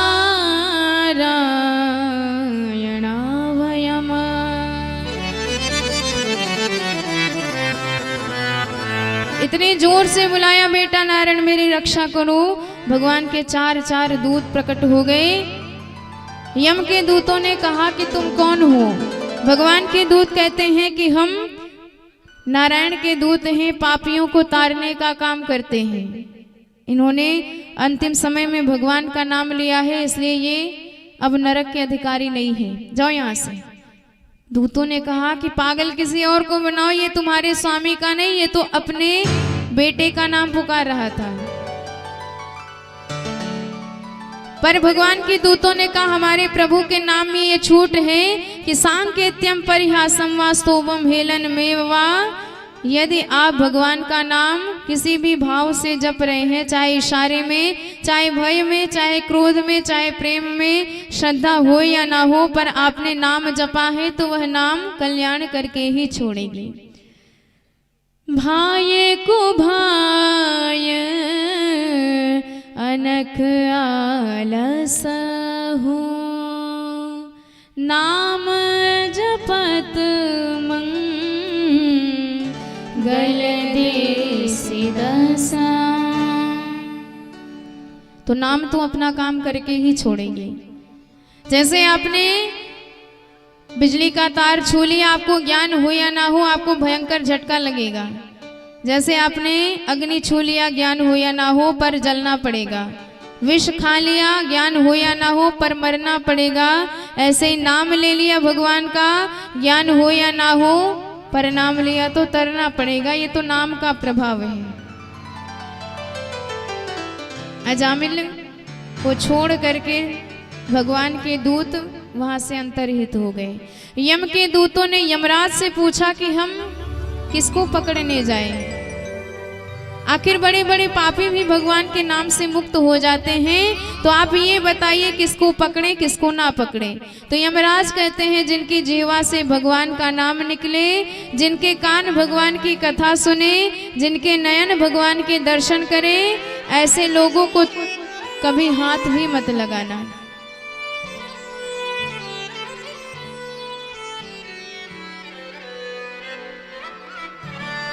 जिह्वान भक्ति भगवद गुण नाम ध्येयम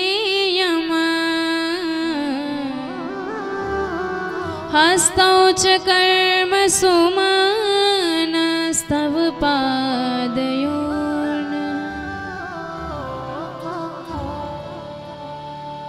इस प्रकार भगवान के नाम की महिमा बताई गई।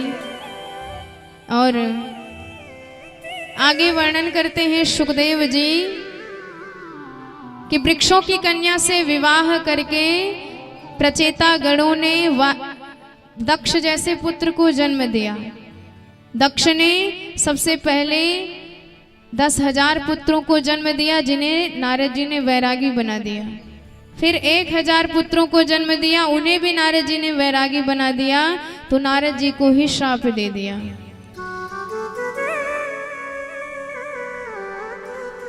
अहो असाधो साधु नाम साधुलिंगे नस्तया असाध्व कार्य भकाणम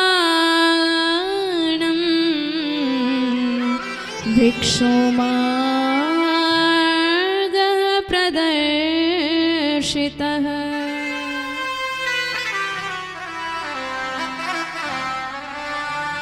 अब की बार 60 कन्याओं को जन्म दिया दक्ष ने। 27 चंद्रमा को ब्याही गई। 13 कश्यप जी को, जिनकी दिति नाम की पत्नी से रचना नाम की बेटी हुई, जिनके पति हुए त्वष्टा मुनि, और 2 पुत्र हुए विश्वरूप सन्निवेश। विश्वरूप इतना ब्रह्मज्ञानी कि एक बार देवताओं का गुरु भी बना, और देवताओं का गुरु बनते ही विश्वरूप ने इंद्र को नारायण कवच का दान दिया। और श्रीमद् भागवत का नारायण कवच ऐसा स्तुति पाठ है, जो भी नित्य पाठ करता है उसके जीवन में किसी भी प्रकार के जादू टोने टोटके का असर नहीं होता है। वृत्रासुर एक दिन विश्वरूप इंद्र का यज्ञ करा रहे थे, तो जोर जोर से तो देवताओं के नाम की स्वाहा, पर धीरे से चुपके से दैत्यों के नाम की भी स्वाहा करवा देते थे, क्योंकि इनके मामा जी लगते हैं। इंद्र को समझ में आया, तलवार उठाई, 3 सिर थे, तीनों सिर धड़ से अलग, ब्रह्म हत्या लग गई। 4 भागों में बांट करके वह तो मुक्त हो गया।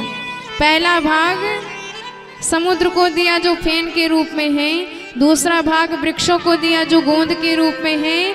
तीसरा भाग धरती को दिया, जो ऊसर के रूप में है। चौथा भाग स्त्रियों को दिया, जो रज के रूप में है। पर त्वष्टा मुनि को क्रोध आया, मेरे बेटे को गुरुजी बनाया और वध भी कर डाला। एक यज्ञ किया, मंत्र त्रुटि हो जाने से वृत्रासुर नाम का भयंकर असुर प्रकट हो गया और आदेश दिया, जाओ इंद्र का वध करके आओ। वृत्रासुर जैसे ही स्वर्ग पर आक्रमण किए, इंद्र घबराया, तो भगवान ने उपाय बताया कि यदि दधीचि मुनि की हड्डियों से वज्र का निर्माण हो, तो उसी वज्र से वृत्रासुर का वध हो सकता है। तो सारे देवता दधीचि मुनि के शरण में गए। उनकी आज्ञा लेकर के उनके पूरे शरीर पर खाद्य पदार्थ लपेट दिया गया। गायों ने हड्डियों के अतिरिक्त सब कुछ चाट लिया और उसी हड्डी से विश्वकर्मा भगवान ने वज्र का निर्माण किया और वज्र हाथ में लेके इंद्र वृत्रासुर से लड़ने के लिए युद्ध भूमि में आया। पर जैसे ही वृत्रासुर ने वज्र देखा इंद्र के हाथ में, तो उसी वज्र में बिहारी जी का दर्शन होने लगा और 4 श्लोकों में दिव्य भगवान की स्तुति गाई। धर्म अर्थ काम मोक्ष चतुपुरुषार्थ आज भगवान से ये मांग ले रहा है कि हे सरकार, हमारे जीवन में धर्म क्या होना चाहिए, अर्थ क्या होना चाहिए, काम क्या होना चाहिए और मोक्ष क्या चाहिए। बड़े भाव से आइए हम सब भी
बोले भक्तवत्सल भगवान की जय हो।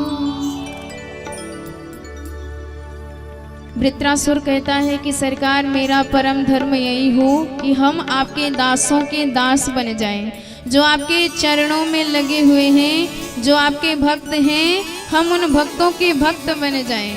हमारी औकात नहीं कि हम आपके भक्त बन पाए, पर आपके दासों के दास बना दीजिए, यही सबसे बड़ा धर्म है। अर्थ क्या चाहिए?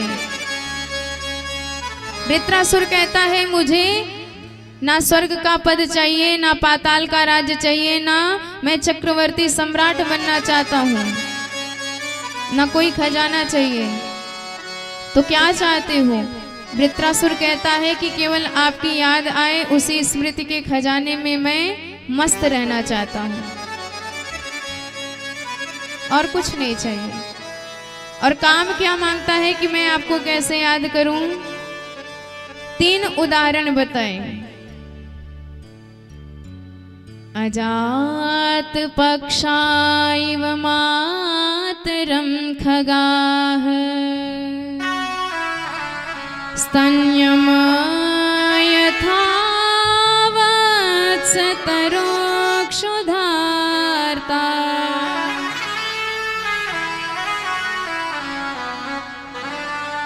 प्रियम प्रियैव व्युषितं विषण्णा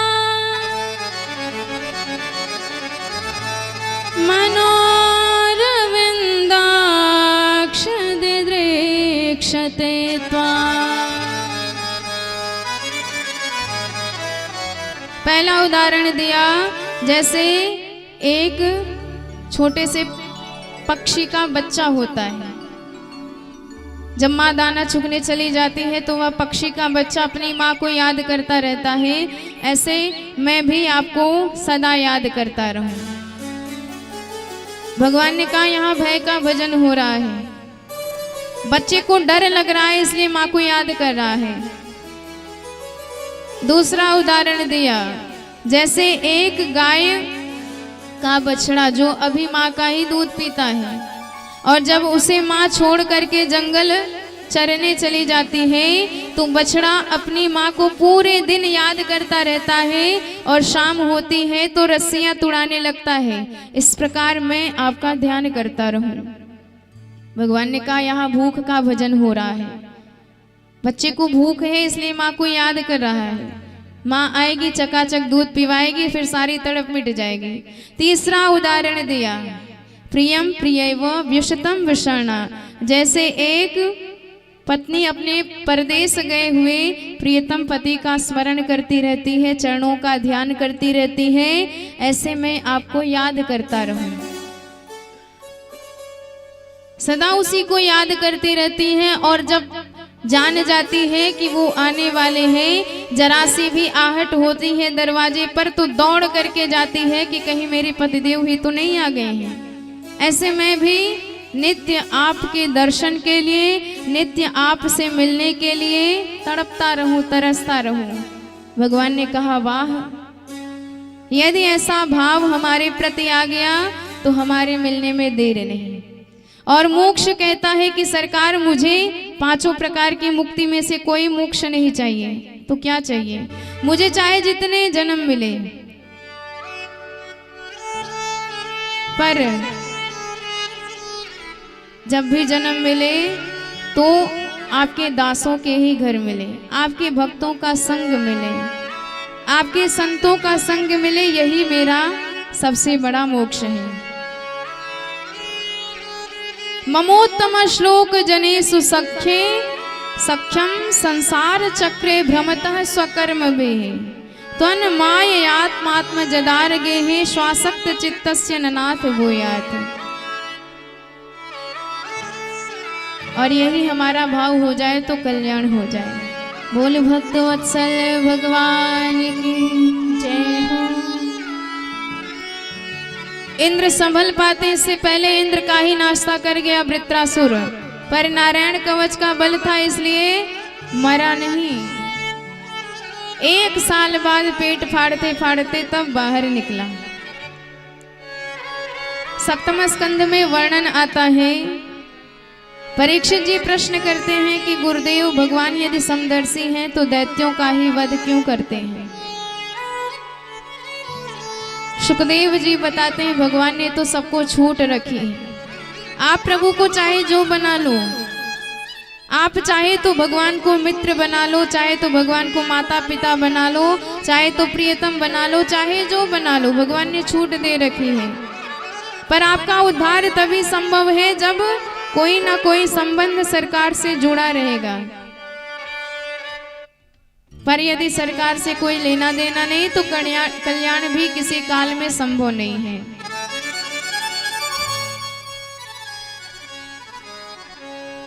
तो दैत्यों ने एक बार भगवान से कहा कि हमारा भी उद्धार करो। भगवान ने कहा, हमारी माला जपो। दैत्य बोले, सरकार यदि आपके नाम की माला ही जपने लग गए तो हम दुष्ट किस काम से? माला नहीं जपते इसीलिए तो दुष्ट कहे जाते हैं। मंदिर बनाओ, धर्मशाला बनाओ, इतनी कहा हस्ती मजदूर की, थोड़े से ध्यान में मन तो टिकता नहीं, साधना उपासना तो बात बड़े दूर की। बिंदु कभी एक ही सुखद उपाय मिला, शायद फलेगी इसी से कामना इस क्रूर की, करूंगा क्रूर तो किसी दिन अदालत में जाकर के देख लूंगा सूरत हुजूर की।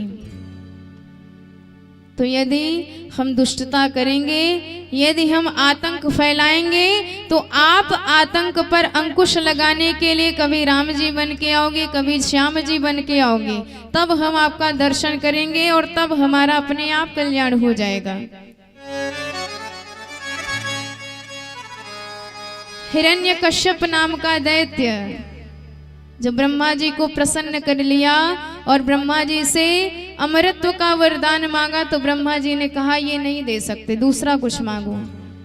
तो कहता है कि सरकार मुझे वरदान दो कि मैं ना दिन में मरूं, ना रात में मरूं, ना ऊपर मरूं, ना नीचे मरूं, ना अंदर मरूं, ना बाहर मरूं, ना अस्त्र से मरूं, ना शस्त्र से मरूं, ना निर्जीव से मरूं, ना सजीव से मरूं, ना मनुष्य से मरूं, ना जानवर से मरूं, 12 महीने में किसी महीने में ना मरूं।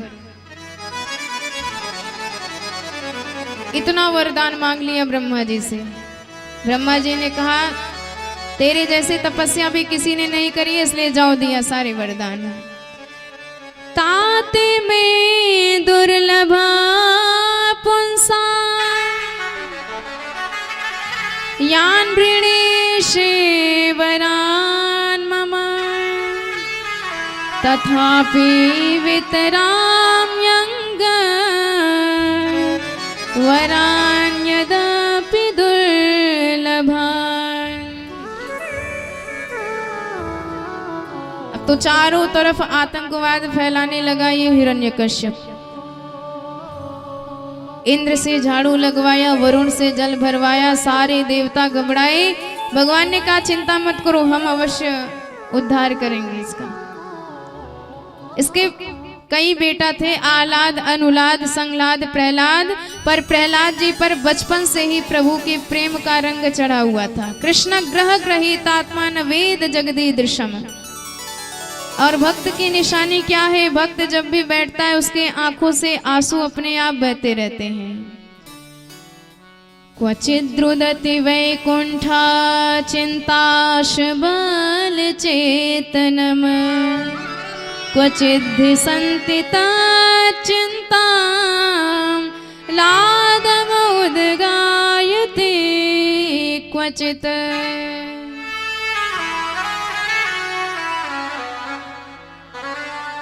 जिसे एक बार जीवन में प्रभु का प्यार मिलता है, उसे बस आंसुओं के हार का उपहार मिलता है। ना पूछो दिल की इस बेकली का हाल, मत पूछो, न तन से प्राण जाते हैं न प्राणाधार मिलता है। भला किसको दिखाए दर्द की बढ़ती हुई मंजिल, न कोई वैद्य मिलता है न कुछ उपचार मिलता है।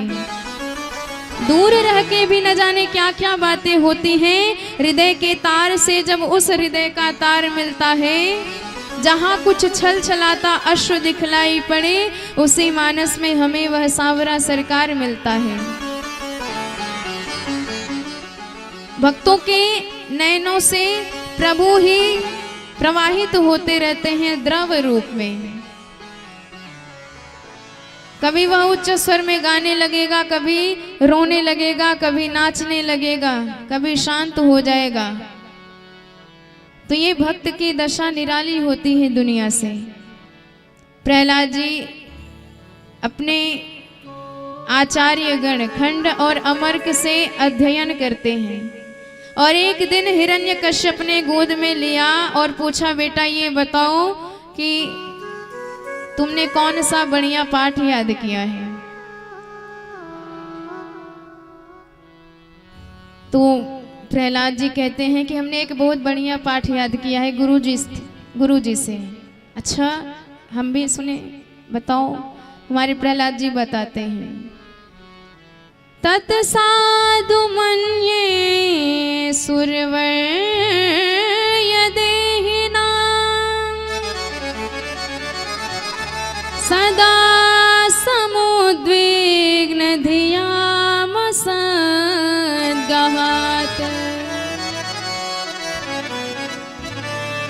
हित्वात्मपातं गृहम् अन्धकूप वनं गतो यदरिमाश्रयेत।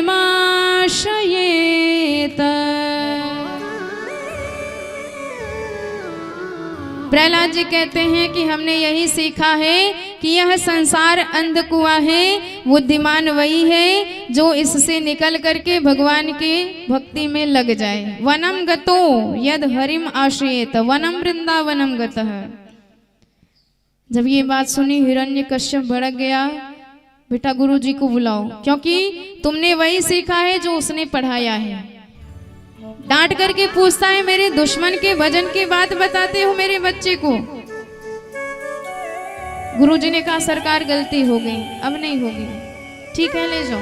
अब ले गए, फिर से पढ़ाया लिखाया और फिर से प्रहलाद जी आए। हिरण्यकश्यप ने पूछा, अब बताओ क्या सीखा तुमने।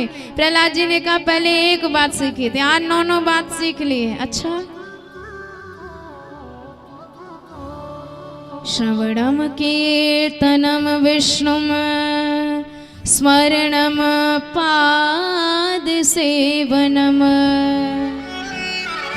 अर्चनम वंदनम दास्यम सख्यम आत्मनिवेदनम।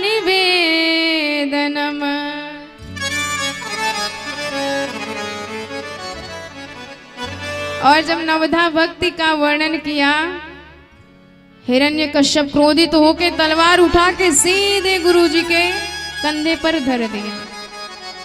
कांप गए, महाराज आपकी कसम खाते हैं, ना तो हमने इसे पढ़ाया ना किसी और ने। सच कहे तो ये पढ़ा पढ़ाया पैदा हुआ है। न मत प्रणीतम न पर प्रणीतम सुतौ वदत्य शतवेंद्र शत्रु। हिरण्यकश्यप ने कहा, इस बच्चे को ठिकाने लगा दो। सारे बड़े बड़े दैत्य कूद पड़े, टूट पड़े प्रहलाद जी पर। हाथियों के नीचे कुचलवाया गया, पहाड़ों से गिरवाया गया, समुद्र में डाला गया, नागों से डसवाया गया, विषपान कराया गया, फांसी पे लटकाया गया। पर धन्य है गोविंद, अपने भक्त का बाल भी बांका नहीं होने देते हैं। दिग्गजैर दंत सुकैश अविचाराव पातने माया भी सन्निरोधैश गर्दानैर भोजने है। होलिका आई, चिता पर बैठ गई प्रहलाद जी को लेके, पर ब्रह्मा जी का बल था। लेकिन आज भक्त पर संकट आया तो वह राम जी के क्रोध अग्नि में जल करके भस्म हो गई। जो अपराध भगत कर करई राम रोष पावक सो जरई।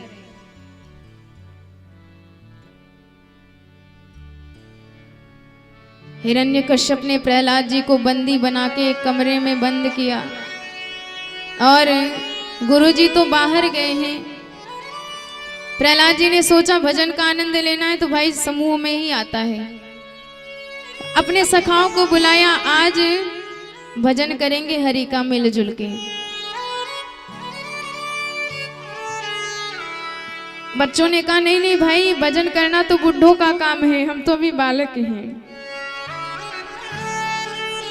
पर प्रहलाद जी कहते हैं, कौमार आचरित प्राज्ञो धर्मान भागवतानि है। दुर्लभम मानुषम जन्म।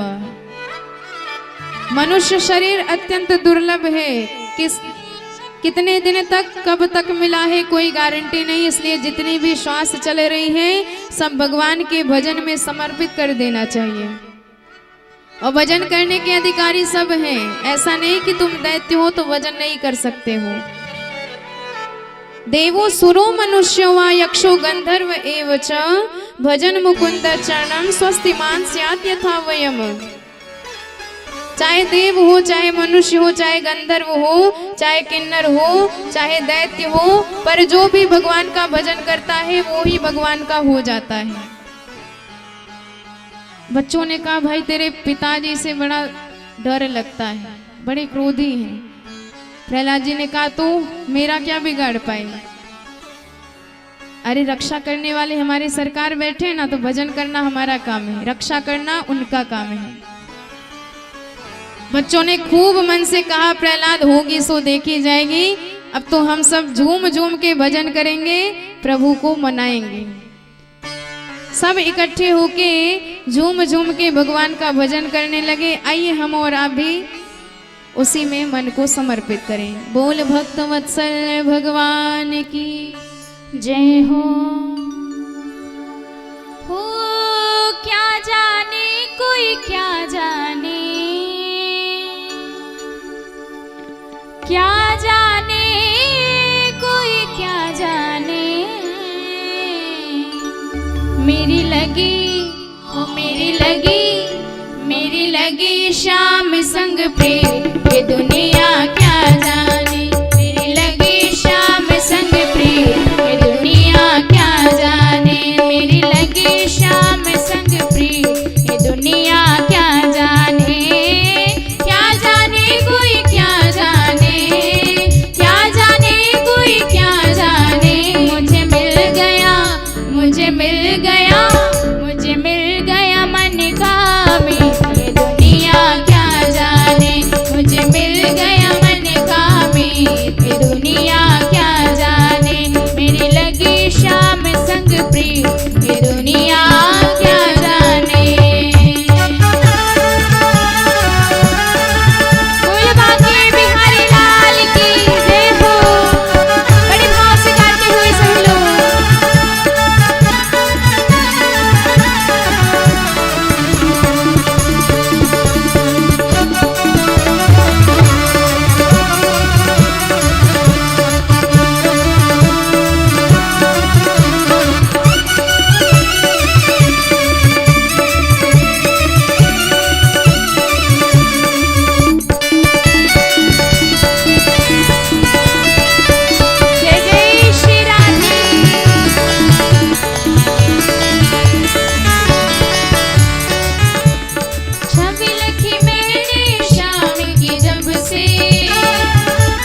मूर्तिया, मन में बस गई प्यारी मूर्तिया।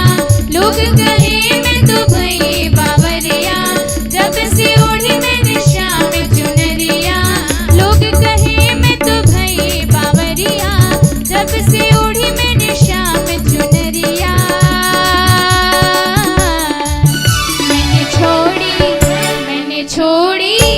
मैंने छोड़ी जग की रीत, ये दुनिया क्या जाने। मैंने छोड़ी जग की रीत, ये दुनिया क्या जाने। क्या जाने कोई क्या जाने, क्या जाने कोई क्या जाने। मुझे मिल गया, मुझे मिल गया मन का मीत, ये दुनिया क्या जाने। मुझे मिल गया मन का मीत, ये दुनिया क्या जाने।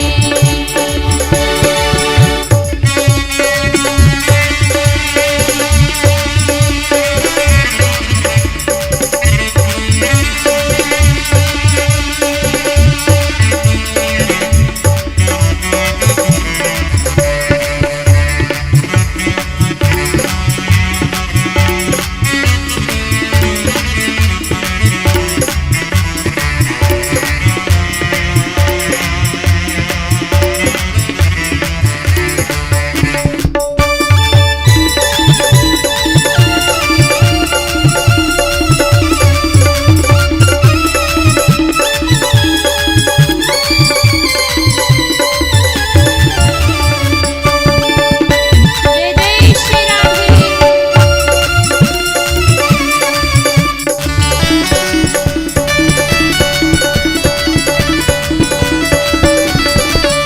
बोल भक्तवत्सल भगवान की भूल गई कहीं आना जाना, जग सारा लागे बेगाना। भूल गई कहीं आना जाना, जग सारा लागे बेगाना। अब तो केवल गोविंद पाना, रूठ जाए तो उन्हें मनाना। अब तो केवल गोविंद पाना, रूठ जाए तो उन्हें मनाना। फिर होगी, फिर होगी, फिर होगी प्यार की जीत, ये दुनिया क्या जाने। फिर होगी प्यार की जीत, ये दुनिया क्या जाने। मेरी लगी श्याम संग प्रीत, ये दुनिया क्या जाने। मेरी लगी श्याम संग प्रीत, ये दुनिया क्या जाने। क्या जाने कोई क्या जाने, क्या जाने कोई क्या जाने। मुझे मिल गया, मुझे मिल गया, मुझे मिल गया मन का मीत, ये दुनिया क्या जाने। मुझे मिल गया मन का मीत, ये दुनिया क्या जाने। मेरी लगी श्याम संग प्रीत, ये दुनिया क्या जाने। मेरी लगी श्याम संग प्रीत, ये दुनिया क्या जाने। मेरी लगी श्याम संग प्रीत, ये दुनिया क्या जाने। मेरी लगी श्याम संग प्रीत, ये दुनिया क्या जाने। बोल भक्तवत्सल भगवान की जय हो। सभी बच्चे झूम झूम के संकीर्तन कर रहे।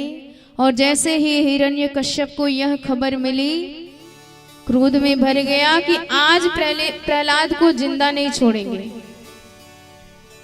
तलवार लेके हाथ में चल दिया। बच्चों के पास आके इतनी जोर से हुंकार भरा कि सारा कीर्तन सन्नाटे में बदल गया। किसी की हिम्मत नहीं हो रही कि सीधा हो जाए। प्रहलाद जी को देखते ही बरस पड़ा हिरण्यकश्यप। हे दुर्विनीत मंदात्म कुल भेद कराधम, स्तब्धम मच्छ सनोद्धूतम नेष्यत्वाद्य यमक्षयम्। क्रुद्धस्य यस्य कंपन्ते त्रयो लोका सहेश्वरा, तस्य मे भीतवन्मूढ़ः शासनम किं बलोत्यगा। अरे दुर्विनीत कुल भेदी नराधम प्रहलाद, मेरे बल से त्रैलोक्य कांपता है। बल बता तुझे किसका बल प्राप्त है, जिसके बल पे बलशाली होके तूने मुझे चुनौती देने का साहस किया है। हमारे प्रहलाद जी बड़ी ही सरलता से उत्तर देते हैं कि मुझे किसका बल प्राप्त है।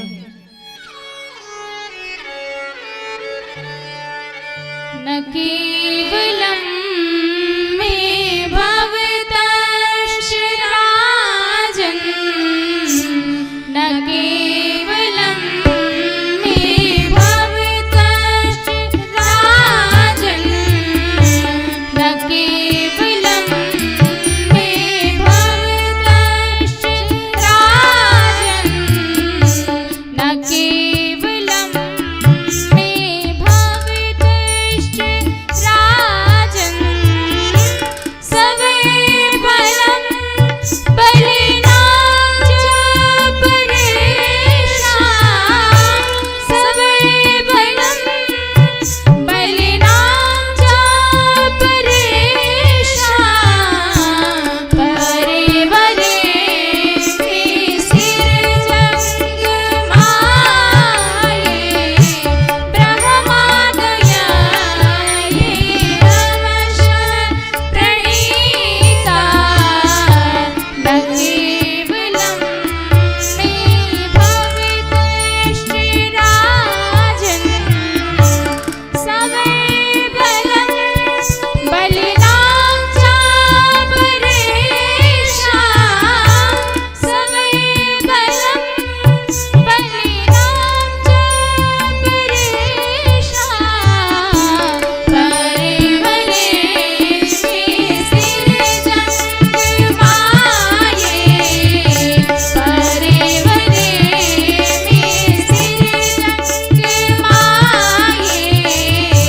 ब्रह्मादयाये नमः प्रणीता, ब्रह्मादयाये नमः प्रणीता, न केवलं मे भवतश्च राजन्, न केवलं मे, न केवलं मे, न केवलं मे भवतश्च राजन्।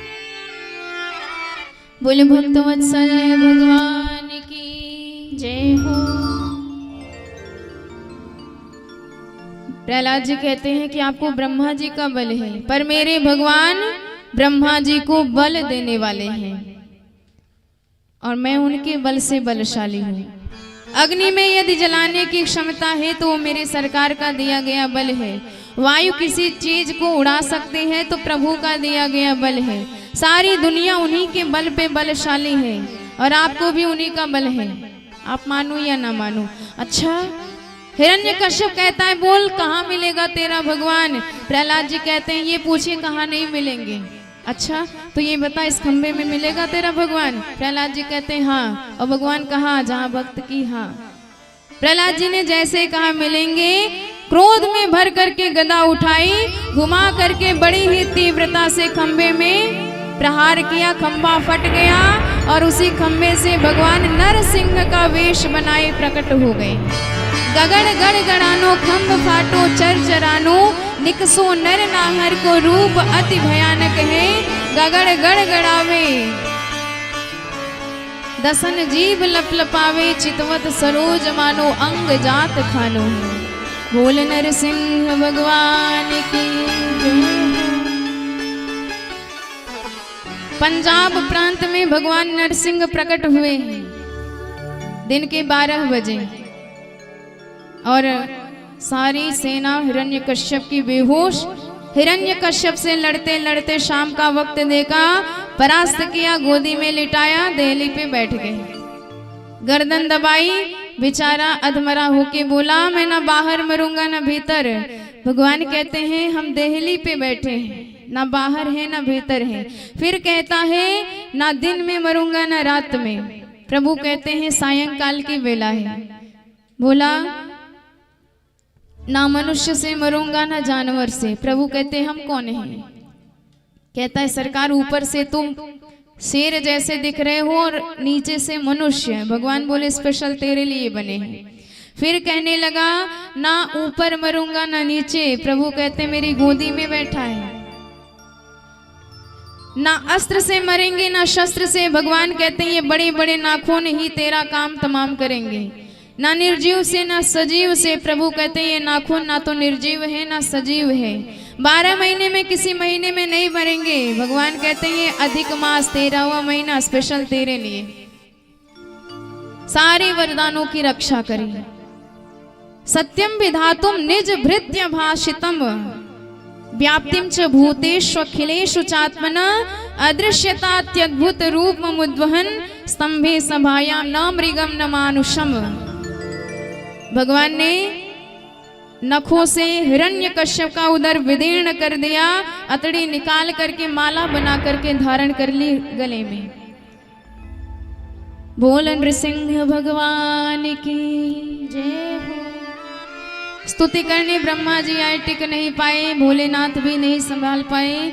लक्ष्मी जी आई आरती की थाली लेके भगवान के चरण कमलों पर घुमाती हुई मुखमंडल पर घुमाई। भगवान ने ऐसी दहाड़ लगाई, डर के मारे बेचारी चीखती हुई थाली फेंक कर भागती नजर आई।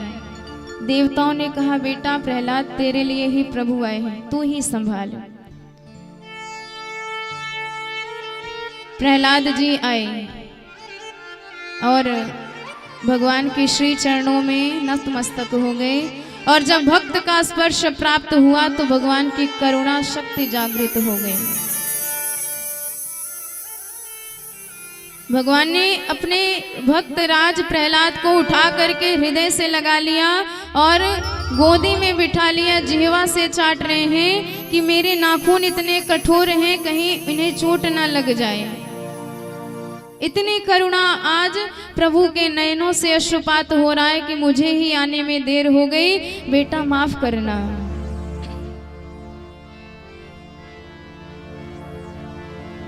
स्वपाद मूले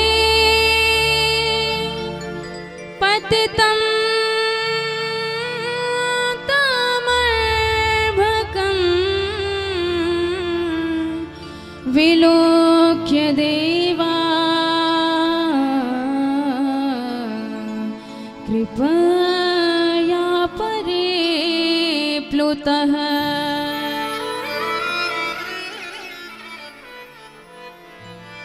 उत्थाय तत्शीर्ष दधात् कराम्बुजं कालाहि वित्रस्तधिया कृता भयम्।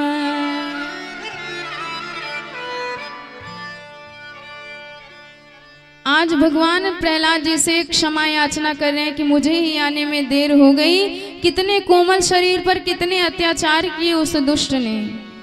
प्रहलाद जी कहते हैं कि सरकार मैं आपको प्रसन्न कर पाऊं, मैं आपको रिझा पाऊं, इतनी मुझ में औकात नहीं। अरे ब्रह्मादिक देवता, बड़े बड़े संत, बड़े बड़े तपस्वी वैदिक मंत्रों से छंदों से धारा प्रवाह तुम्हारी स्तुति करते चले गए, पर तुम्हारे क्रोध में जरा सी भी न्यूनता नहीं आई। मैं रजोगुणी तमोगुणी दैत्य वंश में उत्पन्न बालक कहाँ आपको मना सकता हूँ, पर एक विश्वास है, एक आशा है, जितना प्रेम आपने मुझे प्रदान किया उतना तो कभी अपने सगे बेटे ब्रह्मा जी को भी नहीं दिया। अपनी खुद की पत्नी लक्ष्मी को भी आपने गोद में नहीं लिया होगा, पर धन्य है मेरा सौभाग्य, आज मैं जगन्नाथ की गोद में लेटा हुआ हूँ।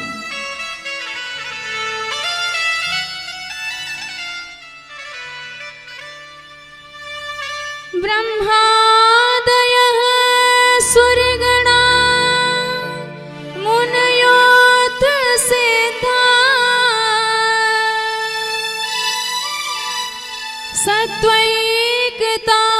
सत्वैकतानमतयो वचसां प्रवाहे नाराधितुं पुरगुणैरधुना पिपेप्रुः कम तोष्टुमर्हति समय हरिरोग्र जाता है। भगवान कहते हैं बेटा वर मांग।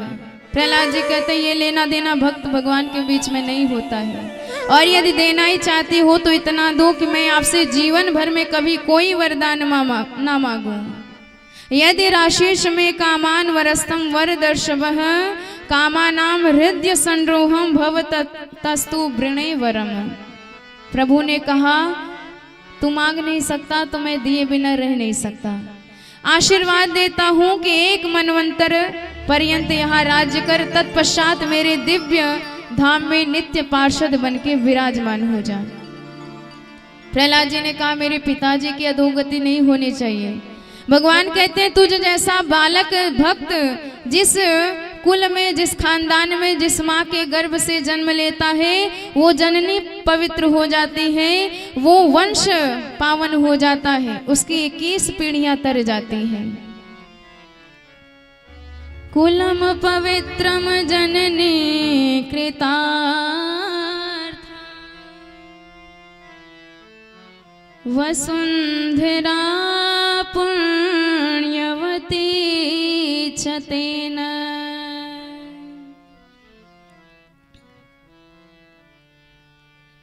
अपार संवित सुख सागरेस्मिन् लीने परम ब्रह्मणि यस्य चेतः। तो इतनी कृपा प्रहलाद जी पर बरसाई भगवान ने, वैसे ही करुणा गजेंद्र पर भी बरसाई है। जो गजेंद्र इतना बलशाली, सैकड़ों पत्नियां सैकड़ों बच्चे साथ में, बड़े बड़े सिंह भी डरते थे इससे। और एक दिन मद से मत वाला होके सरोवर में स्नान करने गया सपरिवार। एक ग्राह ने इसका पैर पकड़ लिया। पहले तो सोचा छोटा सा जीव है क्या बिगाड़ेगा, पर लाख प्रयास करने के बाद भी जब नहीं छुड़ा पाया तो पत्नियों की तरफ देखा, बच्चों की तरफ देखा कि तुम सब ही छुड़ा दो।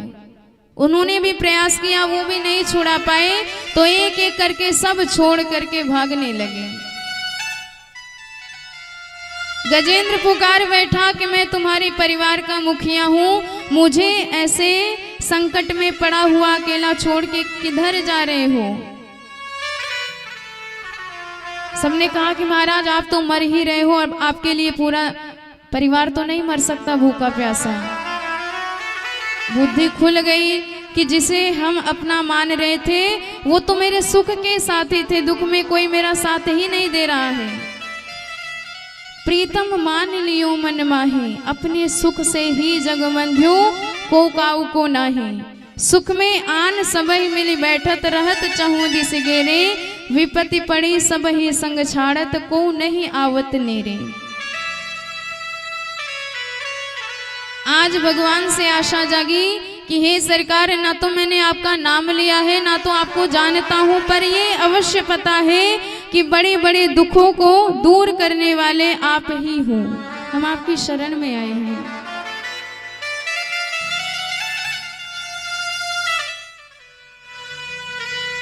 है ठोकरे खाई बहुत झूठे जगत के प्यार पे,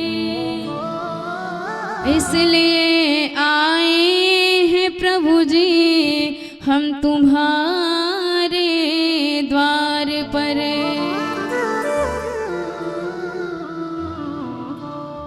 ओम नमो भगवते तस्मै यते तच्चिदात्मकम् पुरुषायादि बीजाय परेशाय विधीमहि।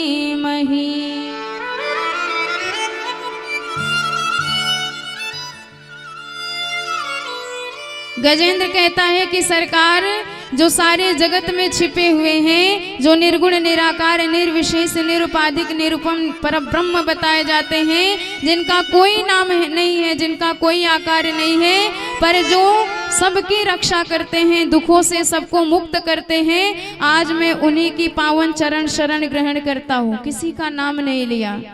सारे देवी देवता खड़े हैं, किसकी स्तुति मानी जाए, पर नारायण प्रभु कहते हैं जहाँ कोई नाम नहीं वो मेरी स्तुति मानी जाती है, मुझे अनामी कहा जाता है।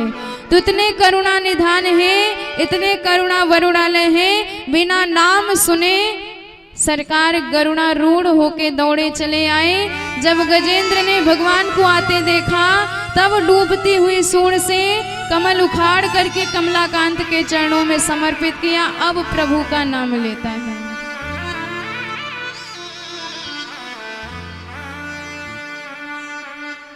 सोंता सरस्वर बलेन गृहीत आर्तो दृष्ट्वा गरुत्मतिं हरिं खौपात चक्र उत्क्षिप्य साम्बुज करम गिरिमाह क्रेशा नारायणाखिल गुरो भगवन नमस्ते। भगवान सूंड पकड़ करके सरोवर से बाहर निकाल लिए, चक्र से ग्राह का मुख विदीर्ण कर दिया और उसके प्राणों की रक्षा करी। बोल भक्त वत्सल भगवान की जय हो। कौन होगा इतना दयालु जो बिना नाम सुने, बिना अपना परिचय जाने ही कृपा करने के लिए दौड़े आते हों? वो कैसे कृपा नहीं करेंगे? जिनको इनका सहारा मिल जाता है फिर उनकी नैया कभी भी भंवर में डूबती नहीं है, वो अपने आप बिना साधन के पार हो जाते हैं। इसलिए प्रभु की कृपा का सहारा अवश्य जीवन में धारण करके रखना चाहिए। बोल भक्त वत्सल भगवान की जय हो। आइए बड़े भाव से हम सब उन्हीं सरकार के श्री चरणों में मन को समर्पित करें। ओ मेरी कश्ती का किनारा मिल गया, मेरी कश्ती को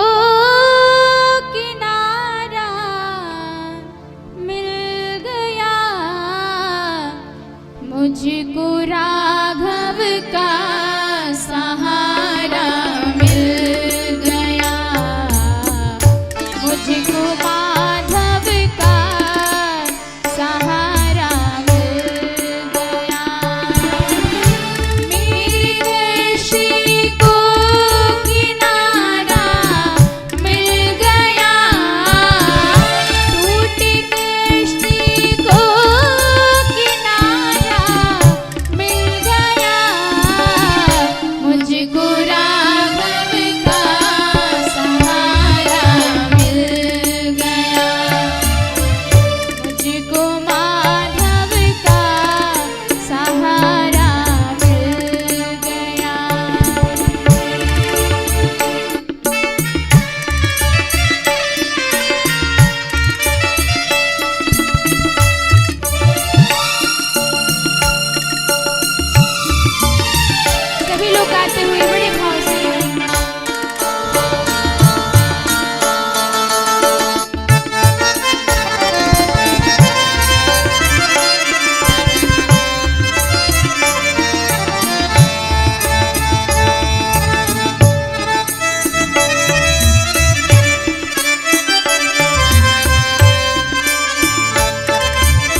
भगवान ने गजेंद्र की रक्षा करी और ऐसी ही कृपा बलि महाराज पर भी भगवान ने बरसाई है। जब संपूर्ण त्रैलोक्य बलि के अधिकार में हो गया, स्वर्ग में देवता दर दर भटकने लगे, तो देवताओं की माता अदिति मैया ने 12 दिन का पयोव्रत किया, दूध पीकर व्रत पूर्ण किया। और उसी व्रत के प्रभाव से भगवान उनके गर्भ से अदिति मैया के और कश्यप जी के बेटा बनके वामन के रूप में पधारे। बोल वामन भगवान की जय हो। तम वटुम वामनम दृष्ट्वा मोदमाना महर्षया कर्माणि कारयामास पुरस्कृत्य प्रजापतिम। और उन्हें बृहस्पति देव ने कान में दीक्षा दी और भिक्षा के रूप में त्रैलोक्य मांगा जो बलि के पास था। तो भगवान बलि के पास गए और उनसे याचना किए कि हमें 3 पग भूमि चाहिए। बलि ने कहा फिर से मांगिए, पर भगवान ने कहा हमें यही चाहिए, देना हो तो दो। शुक्राचार्य जी ने लाख समझाया कि जिसे तुम बालक समझ रहे हो वो तो साक्षात भगवान नारायण है। मैंने दिव्य वेश इनका देखा है। यदि तुमने इन्हें संकल्प कर दिया देने का तो तुम कुछ देने लायक बचोगे ही नहीं। एष वैरोचने साक्षात भगवान विष्णुरव्यय कश्यपाद दितेर जातो देवा नाम कार्य साधक। पर बलि ने संकल्प कर दिया जल उठा के, और भगवान ने अपना विराट वेश दिखाया। एक पैर बढ़ाया तो भू भुव स्वः मह जन तप सत्य, दूसरा पैर बढ़ाया तो तल अतल वितल सुतल तलातल रसातल महातल पाताल सातों लोक नाप डाले। डांट करके प्रभु ने कहा कि बलि बोल तीसरा चरण कहाँ रखे। तब बलि ने कहा कि पदम तृतीयम कुरु शीर्ष में निजम, तीसरा पैर मेरे सिर पे रखिए और मुझे भी अपना बना लीजिए। भगवान ने इस प्रकार बलि को छल करके भी उसे अपनी भक्ति प्रदान करी, आशीर्वाद दिया कि अगले मनवंतर सावर्णी मनवंतर के इंद्र तुम ही होगे। और 9वें स्कंध में प्रवेश करते हैं, जिसमें 12 स्कंध में 12 अध्यायों में हमारे राम जी की चर्चा और अगले 12 अध्यायों में हमारे श्याम जी की चर्चा। तो सबसे पहले सूर्यवंश का वर्णन। सूर्यवंश के ब्रह्मा जी प्रभु के नाभि कमल से प्रकट हुए और ब्रह्मा जी के बेटा हुए मरीच कश्यप, और उन्हीं के बेटा हुए विवस्वान सूर्य, जिनसे चला सूर्यवंश। इनके वंश में नभग नाम के राजा हुए, जिनके बेटा नाभाग, और नाभाग के परम भागवत अम्बरीश महाराज हुए, जो भगवान की अष्टयाम सेवा करते थे। दुर्वासा जी आए परीक्षा लेने के लिए, द्वादशी में पारण करने जा रहे थे। उन्हें भी निवेदन कर दिया तो दुर्वासा जी बोले आते हैं अभी, पर देर लगा दी। वशिष्ठ जी ने कहा चरणोदक पी लो। पी के व्रत तो पूरा किया, पर दुर्वासा जी को क्रोध आया, कृत्या प्रकट कर दी। अम्बरीश जी की तरफ बढ़ी तो अम्बरीश जी की रक्षा भगवान के चक्र सुदर्शन ने करी, और वही चक्र सुदर्शन दुर्वासा जी को पूरे ब्रह्मांड में घुमाया। कहीं शरण नहीं मिले, भगवान ने भी शरण नहीं दी। उन्होंने कहा कि जिस भक्त का अपमान करके आए हो उसी भक्त की कृपा से तुम्हें शांति मिल सकती है, क्योंकि अहम भक्त पराधीना यत् स्वतंत्र इव द्विजः साधु वीरगस्त हृदयो भक्तैर भक्त जनप्रिय। तो इस प्रकार इन्हीं के वंश में आगे चल के सगर महाराज, जिनके 60,000 बेटा कपिल जी का अपमान करके भस्म हो गए, तो भगीरथ जी धरती पर गंगा जी को लाए, जिनके स्पर्श मात्र से इनको मुक्ति प्रदान हुई। उन्हीं के वंश में आगे चल के अस्मत, अस्मत के नारी कवच, नारी कवच के खड्वांग, खड्वांग के ऋतुपर्ण, ऋतुपर्ण के सौदास, सौदास के बेटा रघु, रघु के दिलीप, दिलीप के बेटा अज, अज के बेटा दशरथ जी, और दशरथ जी के घर में चतुर्व्यूह रूप में हमारे राम जी पधारे। एक श्लोक में पूरी राम कथा संपन्न कर दी सुखदेव जी ने। गुरुवर्थे त्यक्त राज्यो व्यचर दनुवनाम पद्म पदभ्याम प्रियाया पाणि स्पर्श क्षमाभ्याम रिजित पद रुजो यो हरेन्द्रानुजाभ्याम वैरूप्या शोर्पणख्या प्रिय विरह रुखारोपित भ्रू विजृंभ त्रस्ताब्दिर बद्ध सेतु खल दव दहन कोसलेन्द्रो वतान्नः। ये दशरथ जी पूर्व जन्म के मनु महाराज थे, जिन्होंने आशीर्वाद प्राप्त किया था, चाहो तुम्हें समान सुत प्रभु सन कवन दुराओ। और जब दशरथ जी बने तब संतान नहीं हुई तो वशिष्ठ जी के शरण में गए, उन्होंने आशीर्वाद दिया, धरो धीर हुई है सुतचारी। पुत्र कामेष्ट यज्ञ कराया, अग्निदेव खीर लेके प्रकट हुए, तीनों रानियों ने खीर खाया और गर्भ में साक्षात भगवान पधारे।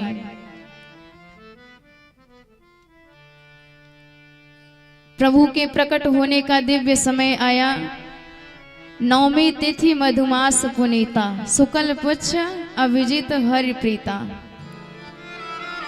त्रेता युग में प्रभु प्रकट हुए हैं, और जब इनके प्रकट होने का समय आया तो चैत्र मास शुक्ल पक्ष नवमी तिथि हर्षण योग अभिजित मुहूर्त, 5 ग्रह अपनी उच्च राशि में स्थित हैं। दोपहर के 12 बजे कौशल्या मैया के समक्ष प्रभु चतुर्भुज रूप में पीतांबर धारण करके प्रकट होते हैं, और जैसे सरकार प्रकट भय मैया हाथ जोड़ के बड़े भाव से उनकी स्तुति करने लग गए। बोल भक्त वत्सल भगवान की जय हो। भय प्रकट कृपाला दीन दयाला कौशल्या हितकारी। भय प्रकट कृपाला दीन दयाला कौशल्या हितकारी।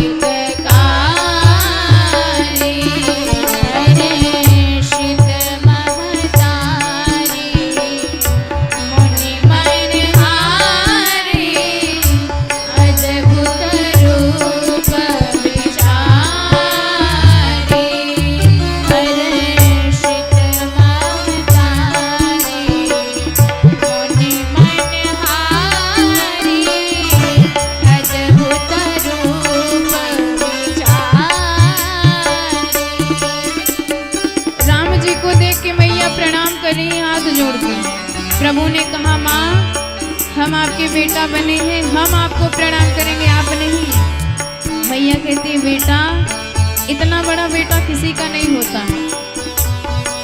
राम जी ने कहा, बताइए कैसे बेटा होते हैं। माँ कहती है, जैसा जैसा कहती जाऊं वैसा वैसा बनते जाओ, ठीक है। मैया कहती है, पहले मुकुट हटा दो। राम जी ने हटा दिया। मैया कहती है, जो ये आयुध लेके आए हो अस्त्र शस्त्र इसे भी हटाओ, क्योंकि बच्चे कोई लाठी बंदूक लेके नहीं पैदा होते। और उसके बाद छोटे से बन जाओ, क्योंकि बालक छोटे से होते। अपने 2 हाथ हटा दो, 4 हाथ वाले बालक दुनिया में नहीं दिखाई देते। जैसा जैसा माँ कहती है वैसा वैसा रूप बनाते जा रहे हैं हमारी राघवेंद्र सरकार।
कहे अनुसार सब काम किया। छोटे से बन गए 2 हाथ हटा दिया, सारे आभूषण हटा दिए, अस्त्र शस्त्र हटा दिए, पीताम्बरी हटा दी। मैया कहती है कि बेटा अभी भी एक कमी है। राम जी ने कहा क्या? मैया कहती है संसार का नियम है, जो भी बालक पैदा होता है तो पैदा होते ही रोता है। राम जी ने कहा कि गजब का संसार है, आते ही रुलाता है। पर भाई संसार में आए हैं तो नियम तो मानना पड़ेगा। तो प्रभु ने माँ की बात मानी और उच्च स्वर से रुदन करना प्रारंभ किया। सुनी बचन सुजाना, रोदन ठाना, होई बालक सुर भूपा। सुनी बचन सुजाना, रोदन ठाना, होई बालक सुर भूपा। यह चरित जिगावै, हरि पद पावै, तेन परै भव कूपा। यह चरित जिगावै, हरि पद पावै, तेन परै भव कूपा। चरित जिगावै, हरि पद पावै, तेन परै भव कूपा। तेन परै भव कूपा। तेन परै भव कूपा। बोल राजा रामचंद्र की जय हो। तो सुनी सी सुरुदन परम प्रिय वाणी, संभ्रम चल आई सब रानी। सारे अवधपुरी में हल्ला मचा के हमारे महाराज के यहाँ एक नहीं 4 लल्ला प्रकट भय हैं, जो आनंद के सागर हैं।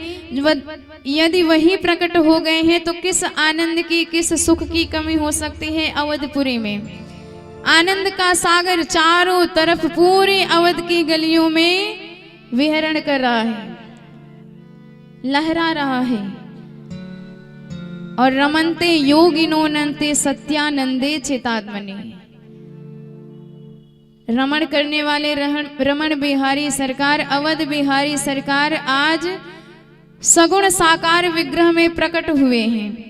और कालांतर में वशिष्ठ जी को बुलाया गया नामकरण करने के लिए। अब जब उनकी गोद में साक्षात परब्रह्म परमेश्वर ही विराजमान है, तो देख देख के अपने सौभाग्य की सराहना करने लगे कि धन्य है जिनका कोई रूप नहीं, आज वो रूप धारण करके मेरी गोद में है। जिनका कोई नाम नहीं, आज उनका नामकरण मैं करूंगा। सौभाग्य है मेरा, प्रभु की अनोखी कृपा है। तो हमें राम तत्व प्राप्त करना है। तो राम तत्व जीवन में कैसे आएगा? पहले आप प्रथम सोपान पर चढ़ेंगे, तब जाके द्वितीय सोपान, तब तृतीय, और सबसे अंत में तब हमारे राम जी मिलेंगे। तो पहले कहाँ से शुरुआत करनी पड़ेगी? आइए हम सब वहीं से प्रारंभ करते हैं। सबसे छोटे सरकार के पास चलते हैं, छोटे कुमार के पास, और श्रवण करते हैं कि गुरुदेव इनका क्या नाम रखते हैं। जाके सुमिरन तेरे पुनासा, जाके सुमिरन तेरे पुनासा, नाम शत्रुघ्न वेद प्रकाश, नाम शत्रुघ्न वेद प्रकाश, जाके सुमिरन तेरे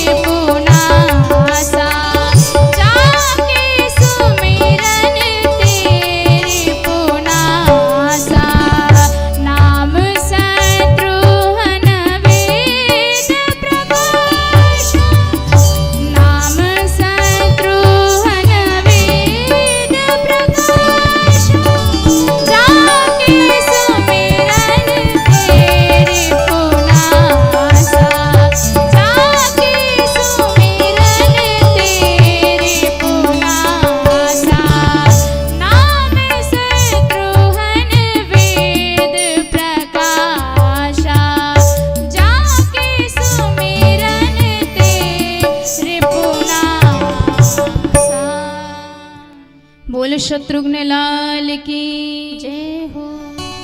तो इनका नाम रखते हैं शत्रुघ्न। शत्रुघ्नो नित्य शत्रुघ्न, अर्थात जब हम राम जी की ओर बढ़ेंगे तो पहले हृदय को खाली करना पड़ेगा। हृदय में कितने शत्रु हैं? काम, क्रोध, मद, लोभ, छल, कपट, ईर्ष्या, द्वेष। तो इन शत्रुओं का नाश हमारे शत्रुघ्न लाल जी की कृपा से हो जाएगा और हृदय भवन खाली। अब जब हृदय भवन खाली हो जाएगा तो तुरंत दूसरे सोपान पे आप पहुंच जाएंगे। अब दूसरे कुमार प्रकट होंगे और इनका नाम रखते हैं लक्षण धाम सुराम प्रिय, सकल जगत आधार, गुरु वशिष्ठ ते ही राखी हो, लक्ष्मण नाम उदार। बोल लखन लाल की जय हो। और जब हृदय खाली हुआ तो तुरंत एक लक्ष्य प्रकट हो जाएगा कि हम भगवान के हैं। और जहाँ ये भाव हमारे हृदय में आया कि हम प्रभु के हैं, प्रभु हमारे हैं, उसी वक्त आपके हृदय का तार भगवान से जुड़ जाता है। और बल्ब में लाइट तभी आएगी जब इसका तार पावर हाउस से जुड़ा रहेगा। सो जैसे ही प्रभु से आपका संपर्क हुआ, हृदय का तार जुड़ा, तो सप्लाई प्रारंभ हो जाएगी और वह सप्लाई होगी आनंद के सागर की। और हमारे तीसरे कुमार प्रकट हो जाएंगे। आइए श्रवण करते हैं इनका क्या नाम रखते हैं गुरुदेव। विश्व भरन पोषण कर जोई, ताकर नाम भरत यस होई। विश्व भरन पोषण कर जोई, ताकर नाम भरत यस होई। विश्व भरन पोषण कर जोई, ताकर नाम भरत यस होई। विश्व भरन पोषण कर जोई, ताकर नाम भरत यस होई। बोल भरत लाल की जय हो। और जब रस भरत आनंद का सागर आपके हृदय में भर जाएगा तो सागर में विहरण करने वाले हमारे सरकार प्रकट हो जाएंगे। उन्हें सूखा सूखा अच्छा नहीं लगता। भक्त का हृदय प्रेम रस से भरा होना चाहिए, भक्ति रस से भरा होना चाहिए। तभी आनंद सिंधु में वास करने वाले, विहरण करने वाले हमारे राम जी सरकार प्रकट होते हैं। आइए श्रवण करते हैं कितना प्यारा इनका नाम गुरुदेव रख रहे हैं। जो आनंद सिंधु सुख राशि,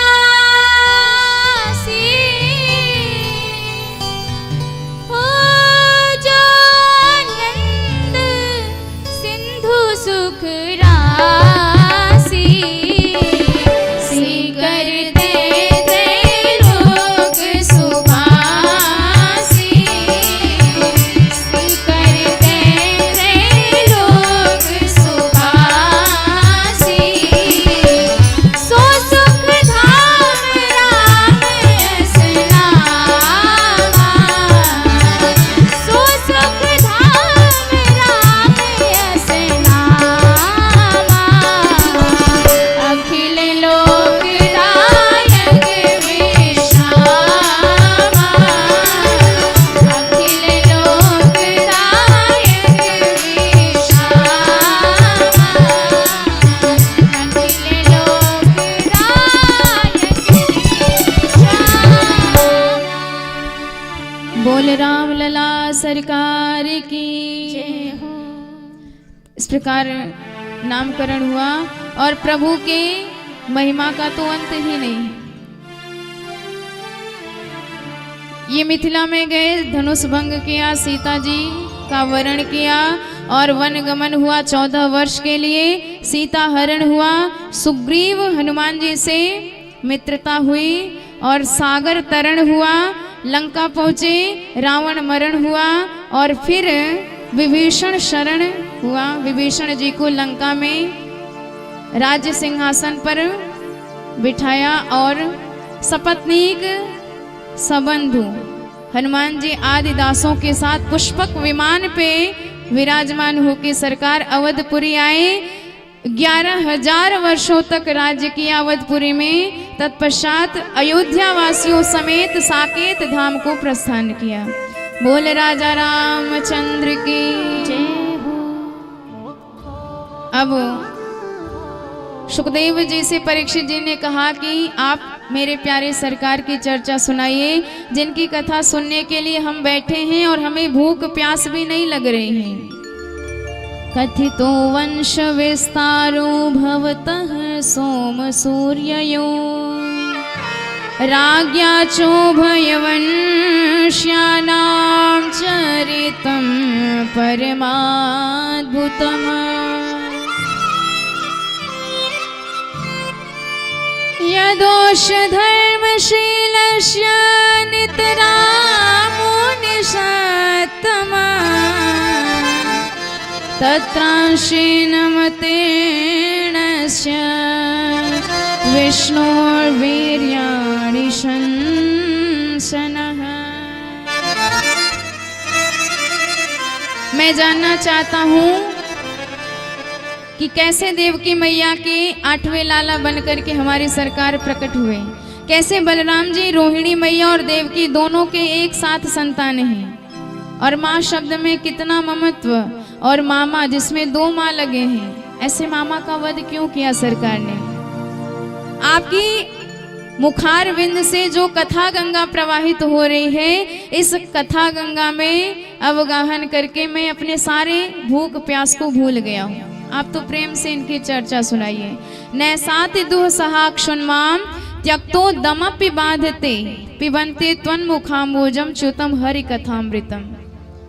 सुखदेव जी कहते हैं, जब जब होय धर्म के हानि बाढ़हि असुर अधम अभिमानी तब तब धरि प्रभु विविध शरीरा हरहि कृपा निधि सज्जन पीरा।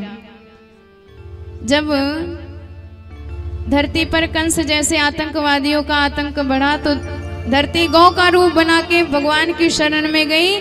प्रभु ने अभय दिया कि चिंता मत करो, हम वसुदेव के लाला बन के अति शीघ्र आने वाले हैं।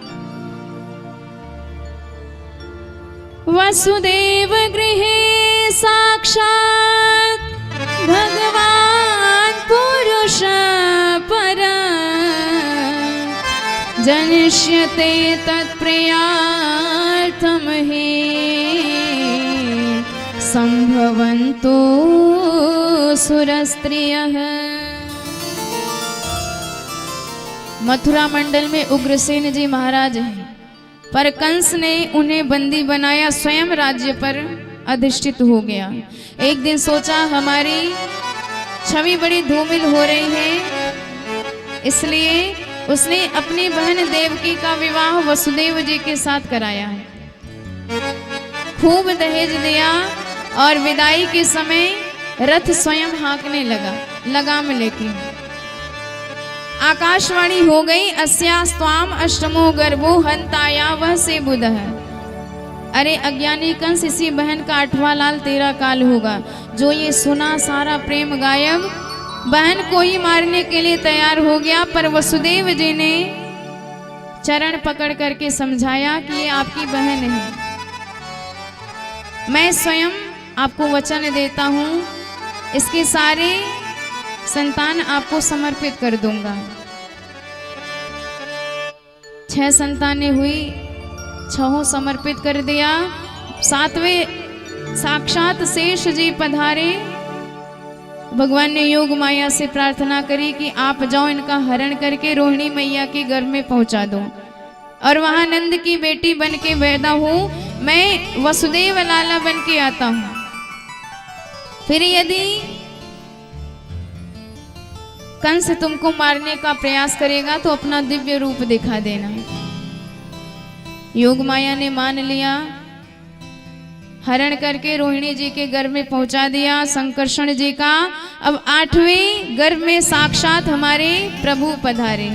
अब गर्भ में सरकार पधारे हैं तो सारी दुनिया भगवान की स्तुति करने आई है।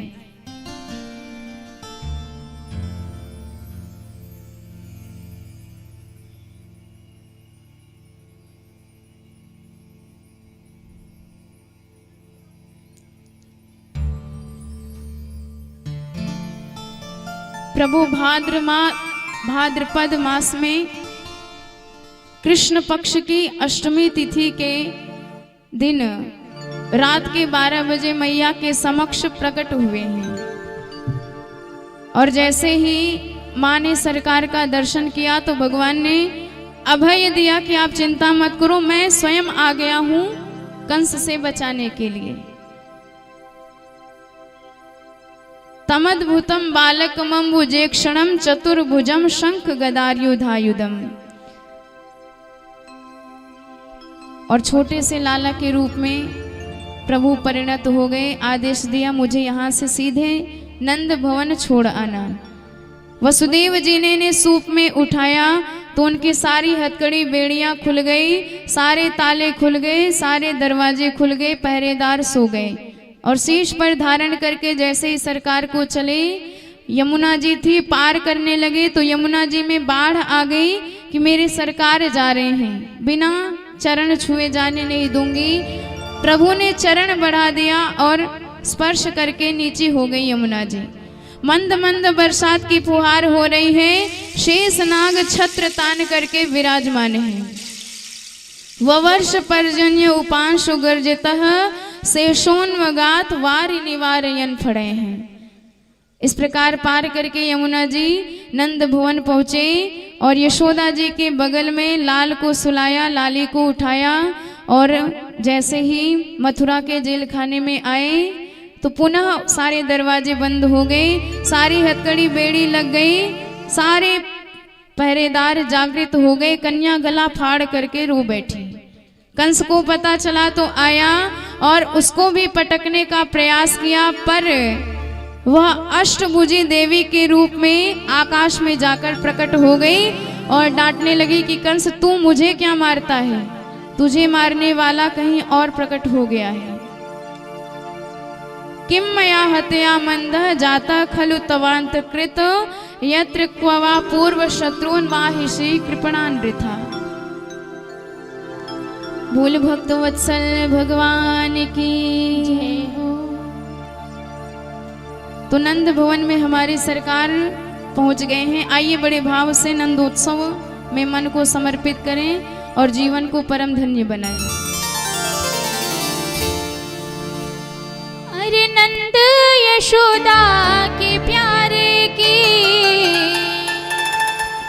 अखियन के उजियारे की आज जो जन्म भयो नाचे हैं, नाचे हैं, नाचे हैं गोप गोपिया आनंद उमड़ गयो। नाचे हैं गोप गोपिया आनंद उमड़ गयो। नाचे हैं गोप गोपिया आनंद उमड़ गयो। अरे नंद यशोदा के प्यारे की अखियन की उजियारे की, नंद यशोदा की प्यारे की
जुग जुग जिये सुललनवा भवनवा के भाग्य जागल हो ललना हो ललना हो ललना लाल हुई है कुलवा के दीपक मनवा में आस जागल हो ललना लाल हुई है कुलवा के दीपक मनवा में आस जागल हो जुग जुग जिये सुललनवा भवनवा के भाग्य जागल हो जुग जुग जिये सुललनवा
भक्तजन अपने अपने स्थान पर खड़े हो जाएं। आइए हम सभी लोग मिलकर के भागवत भगवान की आरती करते हैं और सभी लोग आरती व प्रसाद व नाश्ता लेकर ही अपने अपने घर को जाएंगे। कोई पहले ही नहीं जाएगा, सब लोग आरती करके प्रसाद लेके तभी अपने अपने घर जाएंगे। आरती के लिए सभी भक्तजन अपने अपने स्थान पर खड़े हो जाएं।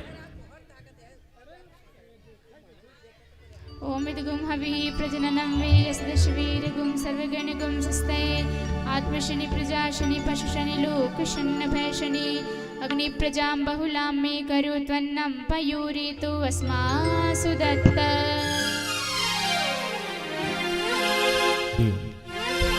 हरि ओम।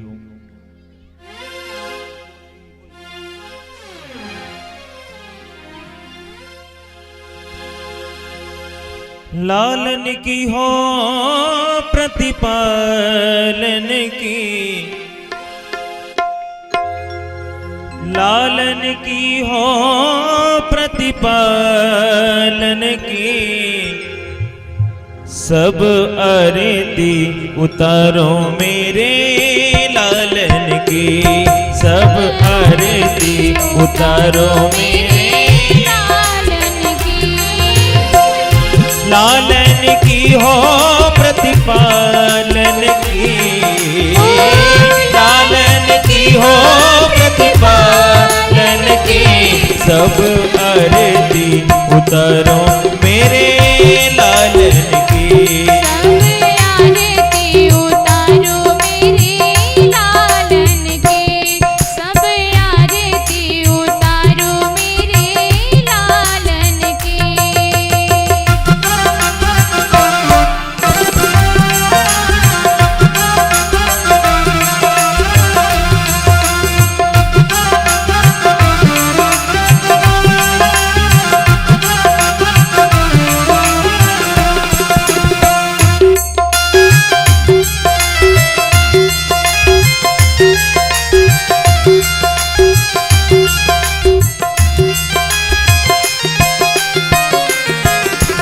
मोर मुकुट प्यारे शीस पे सोहे, प्यारी बंसी मेरो मन मोहे, मोर मुकुट प्यारे शीस पे सोहे, प्यारी बंसी मेरो मन मोहे, देखी छवि बलिहारन की, देखी छवि बलिहारन की, सब आरती उतारो मेरे लालन की, सब आरती उतारो मेरे लालन की।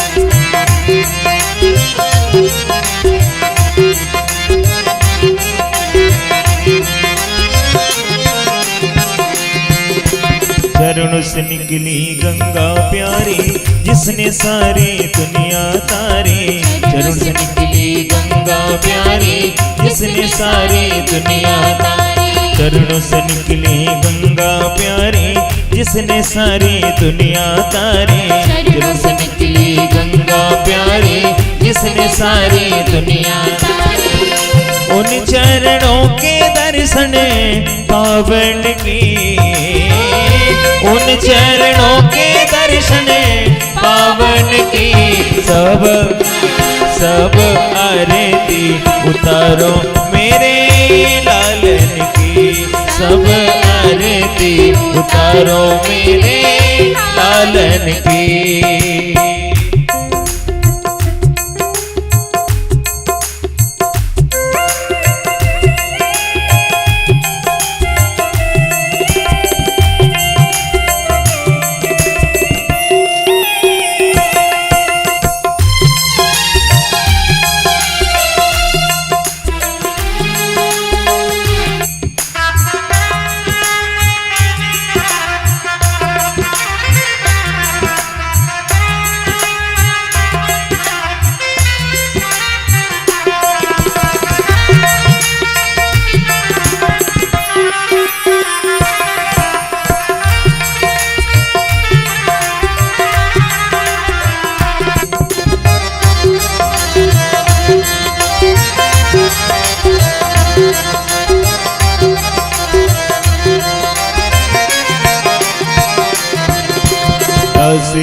अनाथ के नाथ आप हो, सुख दुख जीवन साथ आप हो। दास अनाथ के नाथ आप हो, सुख दुख जीवन साथ आप हो। दास अनाथ के नाथ आप हो, सुख दुख जीवन प्यारे साथ आप हो।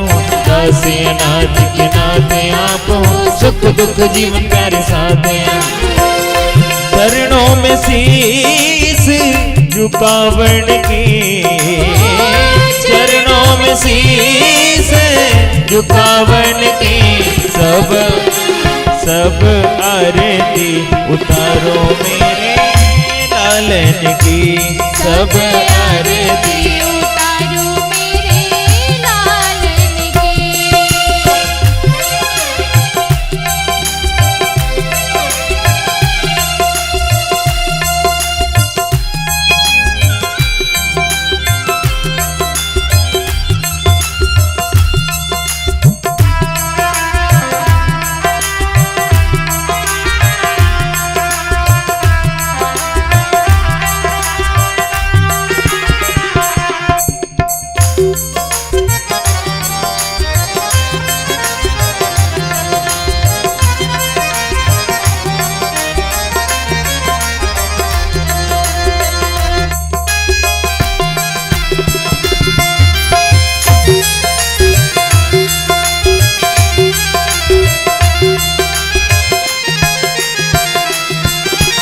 श्री हरिदास के प्यारे तुम हो, मेरे मोहन जीवन धन हो। श्री हरिदास के प्यारे तुम हो, मेरे मोहन जीवन धन हो। श्री हरिदास के प्यारे तुम हो, मेरे मोहन जीवन धन हो। श्री हरिदास के प्यारे तुम हो, मेरे मोहन जीवन धन हो। युगल छवि पे बलि बले जावन के, युगल छवि पे बलि बलि जावन की। सब आरती उतारो मेरे लालन की। सब आरती उतारो मेरे लालन की हो, ब्रजपालन की। लालन की हो, प्रतिपालन की। सब आरती उतारो मेरे लालन की। सब आरती उतारो मेरे लालन की। सब आरती उतारो मेरे लालन की। सब आरती उतारो मेरे लालन की। कर्पूर गौरम करुणावतारम, संसार सारम भुजगेन्द्रहारम। सदा वसन्तं हृदयारविन्दे, भवं भवानी सहितं नमामि। त्वमेव माता च पिता त्वमेव, त्वमेव वरदो च सखा त्वमेव। त्वमेव वेद्या द्रविडं त्वमेव, त्वमेव सर्वं मम देव देव। त्वमेव सर्वं मम देव। जले निशीतले कर्णं पुष्पै देवाभिवन्दनम्। आरोग्यार्थे आत्मा